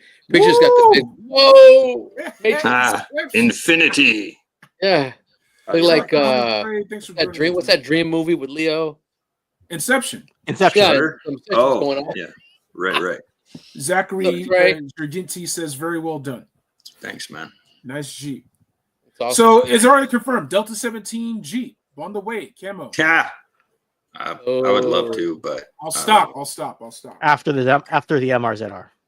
Yeah. Well, we got to modify that thing. I don't know. I know a few people who know a few people up at the higher ranks of Polaris. We'll see what they say. I know a guy who knows a guy. Yep. Well, yeah, I used to work at FXR, so as one of their main designers. 2 more gyro. Yeah. Yep, pretty much. Yeah, man. Yeah. This stuff is I'm super excited for you guys. I'm excited about the sale that's going on. Once again, the comic book over at Delta-17. Who else we talked about Skeletron and their fabulous Robo Skull. Who else has piqued your interest as far as like indie toy makers? It's like giving like shout outs and props to these guys. Oh man, I'm really excited about Longbow and Recall, and all of the O-rings are SFA and Hidden Force. There's a lot of good stuff that's coming out. It's very exciting. I really enjoy it. I'm as much of a fanboy as anyone else. Yeah. Ken? It's crazy seeing all those dudes at Joe Fest too. Animal Warriors of the Kingdom. We're talking non O-ring. We're talking Animal Warriors of the Kingdom is pretty good. Yeah. Cyberzoic as well. But the thing I like about these other O-rings is we don't have to look at them from an ownership perspective. We're not sitting there saying we want to dial this in. We want the paint app to be a little different. We want to change proportions. It's just come as you are. It's their toy. They make it. Do we like it? Do we not? Yes or no? And then there's no discomfort of, oh, will people like this? Will people respond well? We can just sort of enjoy it as an actual like fan from a distance, right? Yeah, and that's why we invite these guys on to talk to us, right? That's the fun part, is you just get it in the mail and it's fun, and I don't have to work, and it's like, yay! I just get a nice figure. So yeah, I love it. But yeah, I'm all about O-rings, man. Yep. I mean, the proof is in the pudding, man. You guys made a believer out of me. Like, I ordered my first O-ring figures ages ago when I got the Robo Skull and it needed a pilot. And then. So you guys, Delta-17, whenever O-rings can pop up, I'll grab them. But I'll tell you this, because I have, Baroness, from the Megatron, his tank, right? Yeah. This feels nicer. The joints feel better. You guys really need to be commended. And once again, I have to set aside like another $200 so I can get another grip of figures. It's worth it. It's worth it. Don't total it. Don't think about it. Do it one at a time. We'll give you some, man. Don't worry about it. We'll give you some. Well, appreciate it, man. This has already gotten me through a couple of work days already, man. Like, this stuff is amazing. Kim was like, hey, man, I think it's in. It's like, no way. You just sent that like 2 days ago. And it was in. Like, all I need is their Delta-17 website, and I'll make the 6-inch customs. Just once again, level of detail. Yeah, it's like the size, the throwing stars.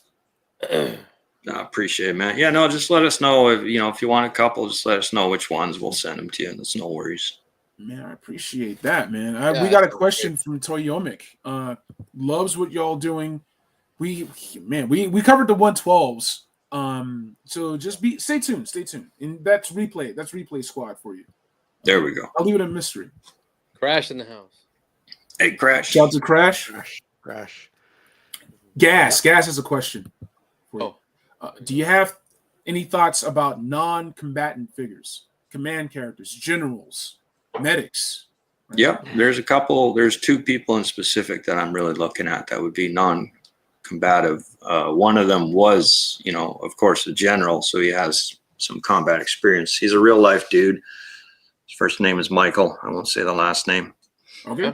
Then there's another guy, 41020. We'll use the gematria for that one.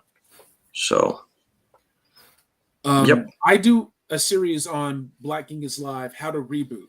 And I always talk about the cost efficiency of comic books, but as well as other things. Audio books, right? Like, you could get some cast members together. I have a pretty decent voice, I've been told. But the point is, you could do like audio adventures. Doctor Who did this, like The Shadow, like that kind of stuff. Like, right. You could do like an audio adventure. You could do motion comics if you're able to find. I mean, shit. There's probably AI apps that'll animate comic panels for you. I hate to say it, as much as I hate AI. I just want to help you guys out. So, what are some other cost-efficient ways of this world building that we're seeing? Right, cardboard dioramas, like 118 cardboard backings. 118 extreme sets. Yeah, right. I don't know, man. I tend to shy away from a lot of that stuff. The AI word, of course, is a curse word. Yeah. I don't know. I mean, eventually we'll put out more comics. It's a big effort though, and it costs a ton of money. You know, the first one that we did was like 10 grand US, so that was crazy, right? And the return is a bit small, you know, because people are they read it, takes you like 5 minutes, and they're like, "When's the next one?" It's like, holy cow. You know? So yeah, so it's difficult, but we'll get there as time goes by. Do we want to do a cartoon series? Well, of course, everybody does, you know. But how do you actually make that happen, right? There's you would have to do like almost like a trailer. I mean, that's what G.I. Joe did. They didn't have the cartoon series. They couldn't advertise the toy line because of the politics of the day. So they made the comic book, and then they did an animated commercial for the comic book that was based on the toy line. Wow. And then from there, they got the studio to do it. So you could do like an animated commercial, or there's even like a G.I. Joe commercial they have now that was, you know, on YouTube and that kind of stuff. So you could do like a Delta-17 fun. Yeah, I'll get you, Retrograd. Oh yeah, me and my red shadows. Yeah. Yeah, same here. You know, I'm just really thrilled. Like it's really cool to like know people who got this made. You had this in your brain and you made this. And I kind of, when I have all this 118 stuff, I kind of want to replace it all with this stuff instead. Just because it's like you guys did it. You guys made it happen, and it's inspiring because there's a number of things that, you know, no, thank you. This stuff is incredible. I want to say there's like a third party line that I won't name, but even they were able to get like a prose novel made out. And the author, fantastic author who did comic books and whatnot, that author has since moved on from the brand. And I think the brand has suffered for that. But incredible work on that novel. So just even stuff like that is like can go a long way. Right. Yeah. Oh, I hear you. Yeah, it's, and another part is you know, with kind of the fluid way that I'm going, I haven't really nailed down enough just yet. You know, the more you nail down, the more you have to stick to those anchors, right? So I don't know. Ken knows. He talks to me. We talk often. He knows how often I change my mind as new ideas pop up and different things that are better, you know, pop in, and then it changes the whole dynamic, right? So I'm not exactly sure, but definitely like as far as our world, you know, where we exist sort of on the mystery novel, sort of James Clavell. Is that the right? No, Tom Clancy sort of. Tom Clancy. Yeah. So the year is 1980X, right? Is that pretty much?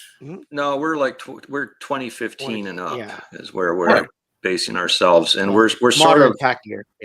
Yeah, we're sort of in the conspiracy realm, I think would be a good way to put it. So there's we could be in fact fighting our own government. Let's just put it that way. Wow. Makes for good storytelling, right? Yep. Yeah.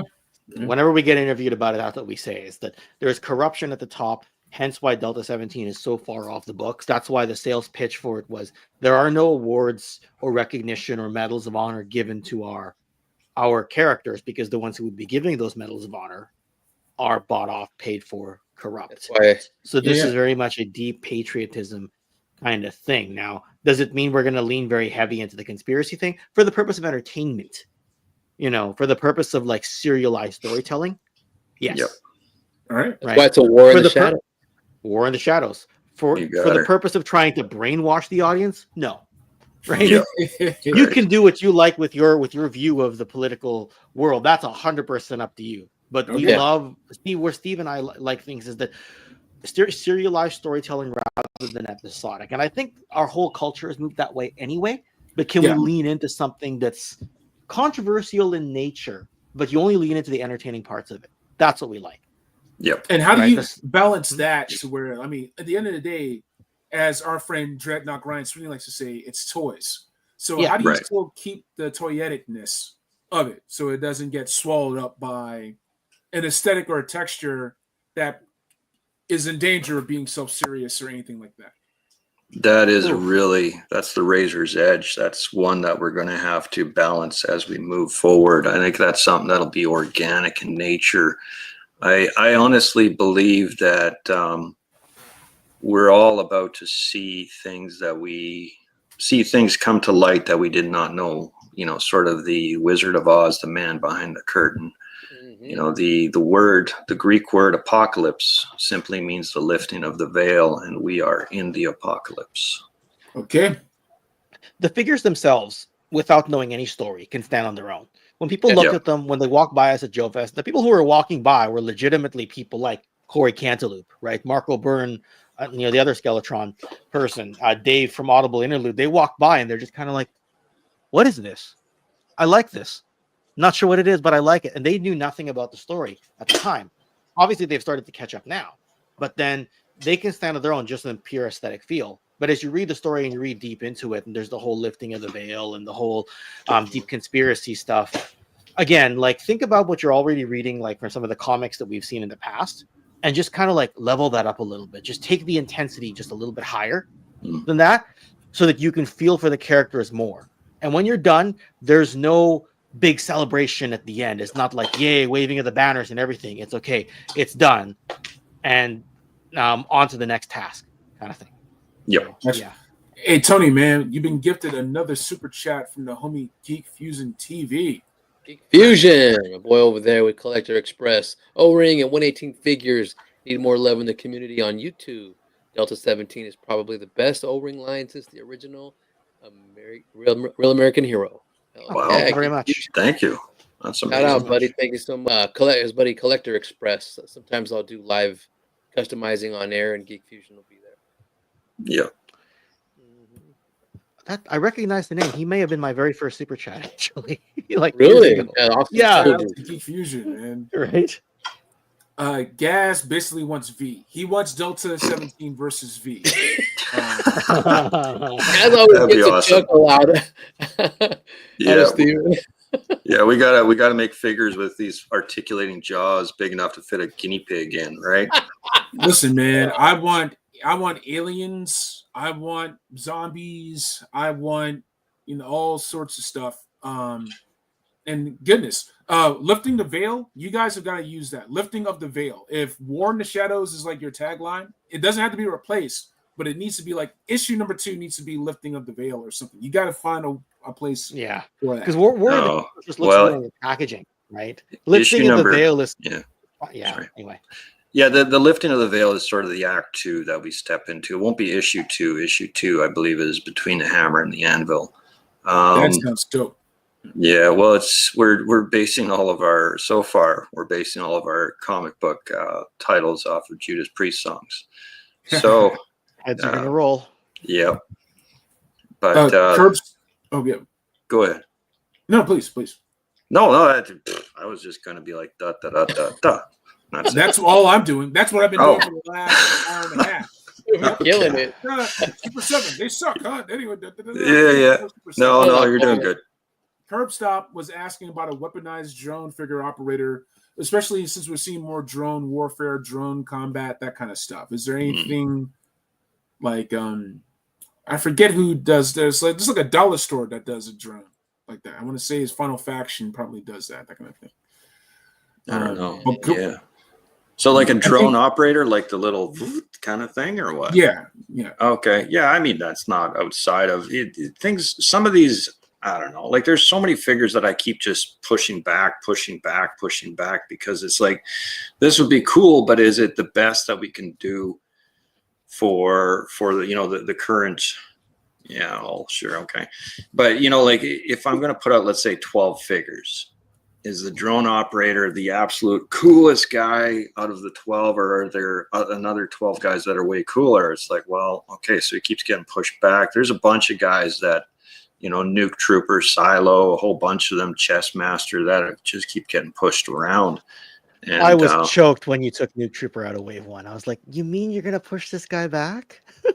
Yeah, he's pretty cool looking, but he's very much 1988 era, and if you look earlier, I actually flashed him up by accident when I was trying to figure out which way the camera looked, because reverse. Save some kick-ass ones for the next wave. Yeah, he's not even in Wave 2 though. Oh no, shit! He won't be. So we'll see that sucker in the Medic future, in it. man. Hopefully, Get a medic hopefully in we there can- too, man. Yeah. We're not Oh all yeah, we need a medic for combatants. We have a medic coming in wave 2 out for sure. He's totally nailed in. Yeah, he's not moving. Yeah. His Awesome. name is Tourniquet. Very nice. Very nice. That's I can't awesome. wait to take That's all a these dope pacifists. name. Oh yeah. Yeah. Mm-hmm. Oh, that's been fun. Smog17 wanted to know very quickly: is Shadow Dragon an ex-car dealer or a Dragon Man hybrid from the Himalayas? Yes, both. Dragon, Yeah. la la la la la la la. Yeah. Selling dragons. Yeah, you got her. Sorry, Funny. you're about to. Yeah. Shit. No, No, right. tell me, you're about to say. Who was? Nothing. I thought I cut you. I thought I cut off Tony. So I was. No, not me, bro. Not me. I was just laughing. No. He was just I was laughing. he at was just Smog fanboying. 17. You were just fanboying over Tourniquet. That's all. Yeah. Tourniquet's dope. Do we have the design? Can you show us the design? Can you show us? I have it on paper, but no, I'm not going to show it. No. Okay. AJ asks for all the. AJ's, Yeah. Oh my god. If you want to find some design elements, think half Big Lebowski, half 13 Hours. Ooh. Wow. We may That show is something crazy. at Joe Fest 25 though. We might show. Yes. Something. So might far, we just have a go- panel booked in. Whether or not we cancel at the 11th hour and give it back to somebody else, I don't know. But right now, we have it booked in. So. It's all good, man. There's plenty of love at GeoFest, man. I think you guys. Oh my I think goodness, you guys just is sold me there. a ticket. Yeah, I think I need to go. I need to make my Nice. first So much call at love. GeoFest next year. It was surreal. Yeah. Hope hang you're out. there, dude. That'd be awesome. Let's hang out. Yeah. They're gonna run me out of Georgia by the time we're done. You'll You're run not that welcome place. back at GeoFest, Black Genghis. It's like why? Just hang out at the hotel. You, Don't worry about will be a anything else. celebrity Look there, at Joe. bro. Yep. Yeah. No way. I don't know. But, I was tripping out when guys with their kids were asking me for Tony's figs. I'm like, yeah. You get a picture with me? Okay. It's Yeah. crazy. Nice. Joe Fest was insane, man. My first con too. Insane. That happened to me on the Friday night as well, Tony. I was like, "What? You want a photo with me? Okay, I know. I'll do it." That I'm like, with some guy with two I'm like, kids. do you have me mistaken for somebody else? You know, like, no, we know you. I'm like, okay, let's do it. Right. Oh, yeah, kind of fun. I may or may not have Can I thrown say- that in Ray Murphy's face. Yeah. Nice. I love that dude. I was waiting for Ray just to meet him. Him and Yeah. his brother. He was so stoked to go. He didn't think he was gonna go at first. Dude, he brought the whole wave of DELTA-17 too. Ray did. Yeah. All right. That's Wow. right. Hey, Well, Dave, how you doing, man? You and I have a collaboration on Friday, Tony. It's coming out. Friday. That's coming out. There. Friday. Yeah. All right, man. Well, listen, man. I'm all out of questions for y'all because you We're won't all out of love. spoilers. So lost without you. Yeah. But you know, speaking of songs, every time I think of Leonidas, I always that song Leonidas, and it feels so Feels good. so That song has been in my head for years Reunited now. Leonidas. Yeah. That's awesome. Drives me Hey, nuts, man. there's some soul up in here, Steven. Yeah, man. Straight Motown. That's Mhm. awesome. Yes, love it. Rooster's song is "Rooster" by Alice in Chains. Yeah, that's a There's no-brainer. no other anthem. There's no other anthem. That's another Well- thing. These guys got to have their own song. That'd be killer. Mm. How about Blood Red Skies by Judas Priest? Ooh. Wait, who would you give that to? For who though? For all of them, for the setting. You won't Setting? take me, you won't break me, I'll fight you on the blood red Yeah. skies. Judas Oh Priest. my goodness. The drama. Yes. Yep. Let's go ahead. I think it's time for socials real quick. And this is always because we're so dialed in. This part of the show is going to take like 20 minutes. But Nice. Do it. we're gonna start once again with Delta-17 toys. You can check out either their toy storefront on Big Bad Toy Store, 5x5 toys, right? Yes. But if you're a smart cookie, you can go ahead and go to my Shopify.com delta17.myshopify.com. The store link is on there. They're having their Thanksgiving and Christmas holiday sale, 20% off everything in stock, everything from Rooster, Shepherd, Leonidas, and It Feels So Good, Kestrel, Delta Squad A, Delta Squad B, and so on and so forth. The Dark Shadows to go up against your Red Shadows. And don't forget to get back to Delta17toys.com. If I can pull it up in a second. Really great stuff here. You can go ahead and check out issue 1. It's incredible online. You can go ahead and get a copy, add it to your long box, and definitely issue 2 will be worth the wait. Don't forget to get all these fantastic figures. You want to know more about the world that they're building and just the visual footprint that they're doing. Check everything out. It's all there. The world is yours. Whose world is this? The world is yours. And also, Delta17 Toys. Oh, my bad, man. Delta17 Toys on Instagram. I had to do the follow. Definitely check them out. And don't forget to check them out as well on Facebook. Delta17 War in the Shadows. This is their page. Not a group, right? This is just your page, right? Yeah. Okay. Their page. Their Facebook also, page, yeah. Hanging out with Skeletron. Chocolate and peanut butter, I swear by it. Like that's the next hookup.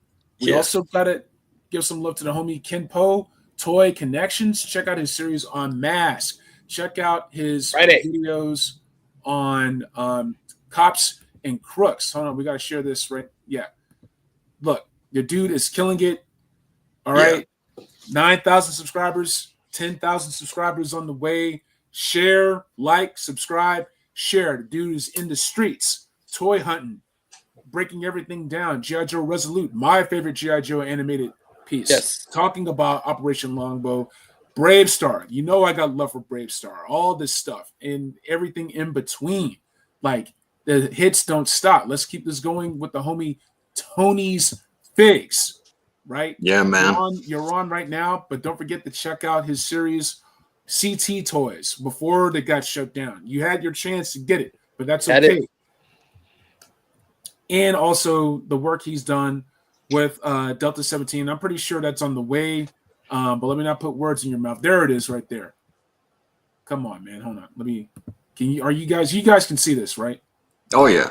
Yeah. Look at So Homeboy breaks it all down in his loving tribute.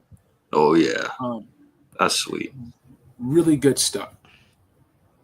It's making me want to have to hire Tony now to do the whole line, man. I think you gotta have to hire man. I'm working on Preacher. It's coming together. Oh, that'd be awesome. Good stuff. Yep. Yeah. I've got the guys at Gridiron. I got weapons galore.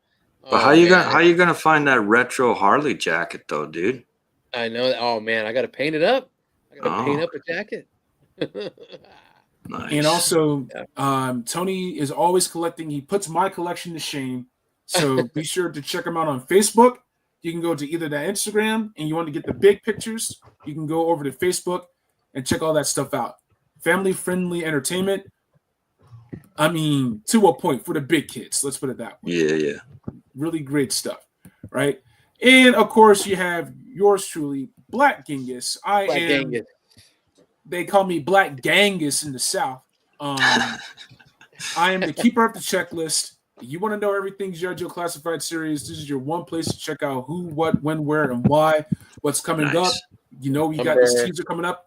People are saying the Awe Striker. I'm saying Thunder Machine. I'm saying that's Thunder Machine. I don't give a damn. That's the Thunder Machine that's coming up. I wish. And, of course, too good to be true. That's the Red Okami next to the Robo Skull. Listen, I got to put that in. I need a couple more Delta-17 figures to put in the two-seater of this Robo Skull. I'm going to make it happen, man. I have TikTok. I'm going to put some stuff on TikTok. I've said that before, but I mean it. So it's coming up there. And don't forget to check me out over at Black Genghis YouTube. Always have some fun stuff. Last night, just randomly talked about the Ecto one. I was super stoked about it. And we ended up talking about some other stuff too. There's the Mofex Eradicator I'm a big fan of. Yes. And of course, our landmark series, Welcome to the Terrordrome. Our most recent episode was with OG founding member Ryan Sweeney of the Island of Misfit Toy Collectors. That was a lot of fun. Yep. I have way too many 112 vehicles, but I'm begging Steve and Ken to get us some more. We are working on the next episode of Terrordrome as well. We'll see how that stuff goes. Yeah, man. Yeah, guys said it. All right. I'm on the way. And if I'm on the way, yeet with me. Okay. A lot of fun, man. Woo. Yeah. Folks, thank you so much for your time. And also just keep up the fantastic work. You guys it's been very inspirational. Oh, thanks, man. Very kind. Appreciate that. Badass, dude. Yes. Any closing words for the chat for the holidays? No, I mean, you guys all rock, man. You know, thanks for always being around. We really appreciate you, and, you know, God bless, and hope you have a great Merry Christmas and all that stuff, and some good snow. And that's about it. Thanks, man. Just a Merry Christmas. Just a Merry Christmas, you know. Let's hope this postal strike ends soon up here, because I'd like to get my Robo Skull in the mail. Oh, man. That's weird, yeah. Otherwise, Tony, yours and mine's mask video airs Friday. That's what I was saying earlier. So that will be added to the next history series. Otherwise, buy your Delta-17 figures right now. Between now and December 31st, 20% off. 20%. People were saying they weren't 100% thrilled about the $25 price. Well, let's hope 20 is good enough. Right? Yeah, exactly. And plenty of fun stuff on the way in the future. Hailstorm will land next spring, and Steve, we might debut it as late as Joe Fest. Maybe we'll get it earlier, but it may be Joe Fest, I believe. Yeah, I don't know. There's all this weird tariff stuff coming in too, so we got to watch how we do things, right? I mean, I almost didn't even want to bring it up. That would have been the third hour right there. Right. No, but we could get it delivered to our New Jersey fulfillment center, right? In theory.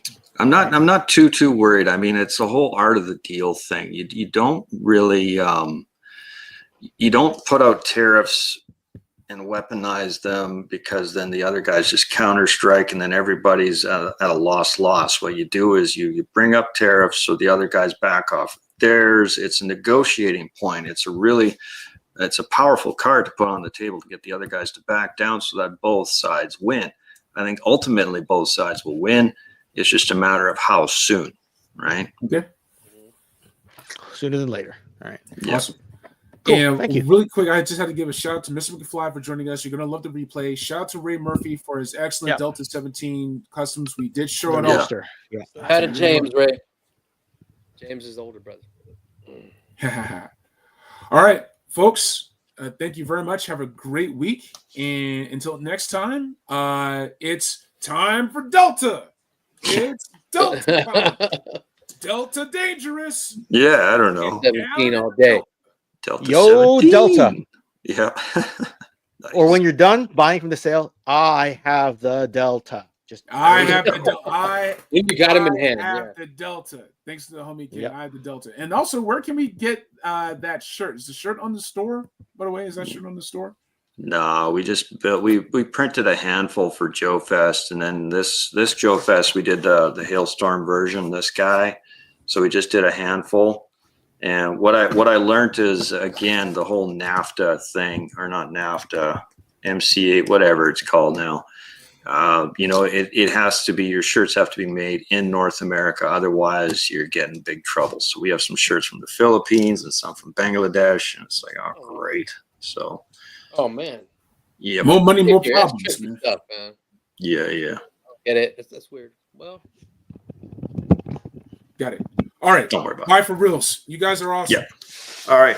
Thanks, guys. Appreciate it. And once again, stick around on Toy Connections Friday. History of Mask. Super awesome. Mask. Peace. Nice.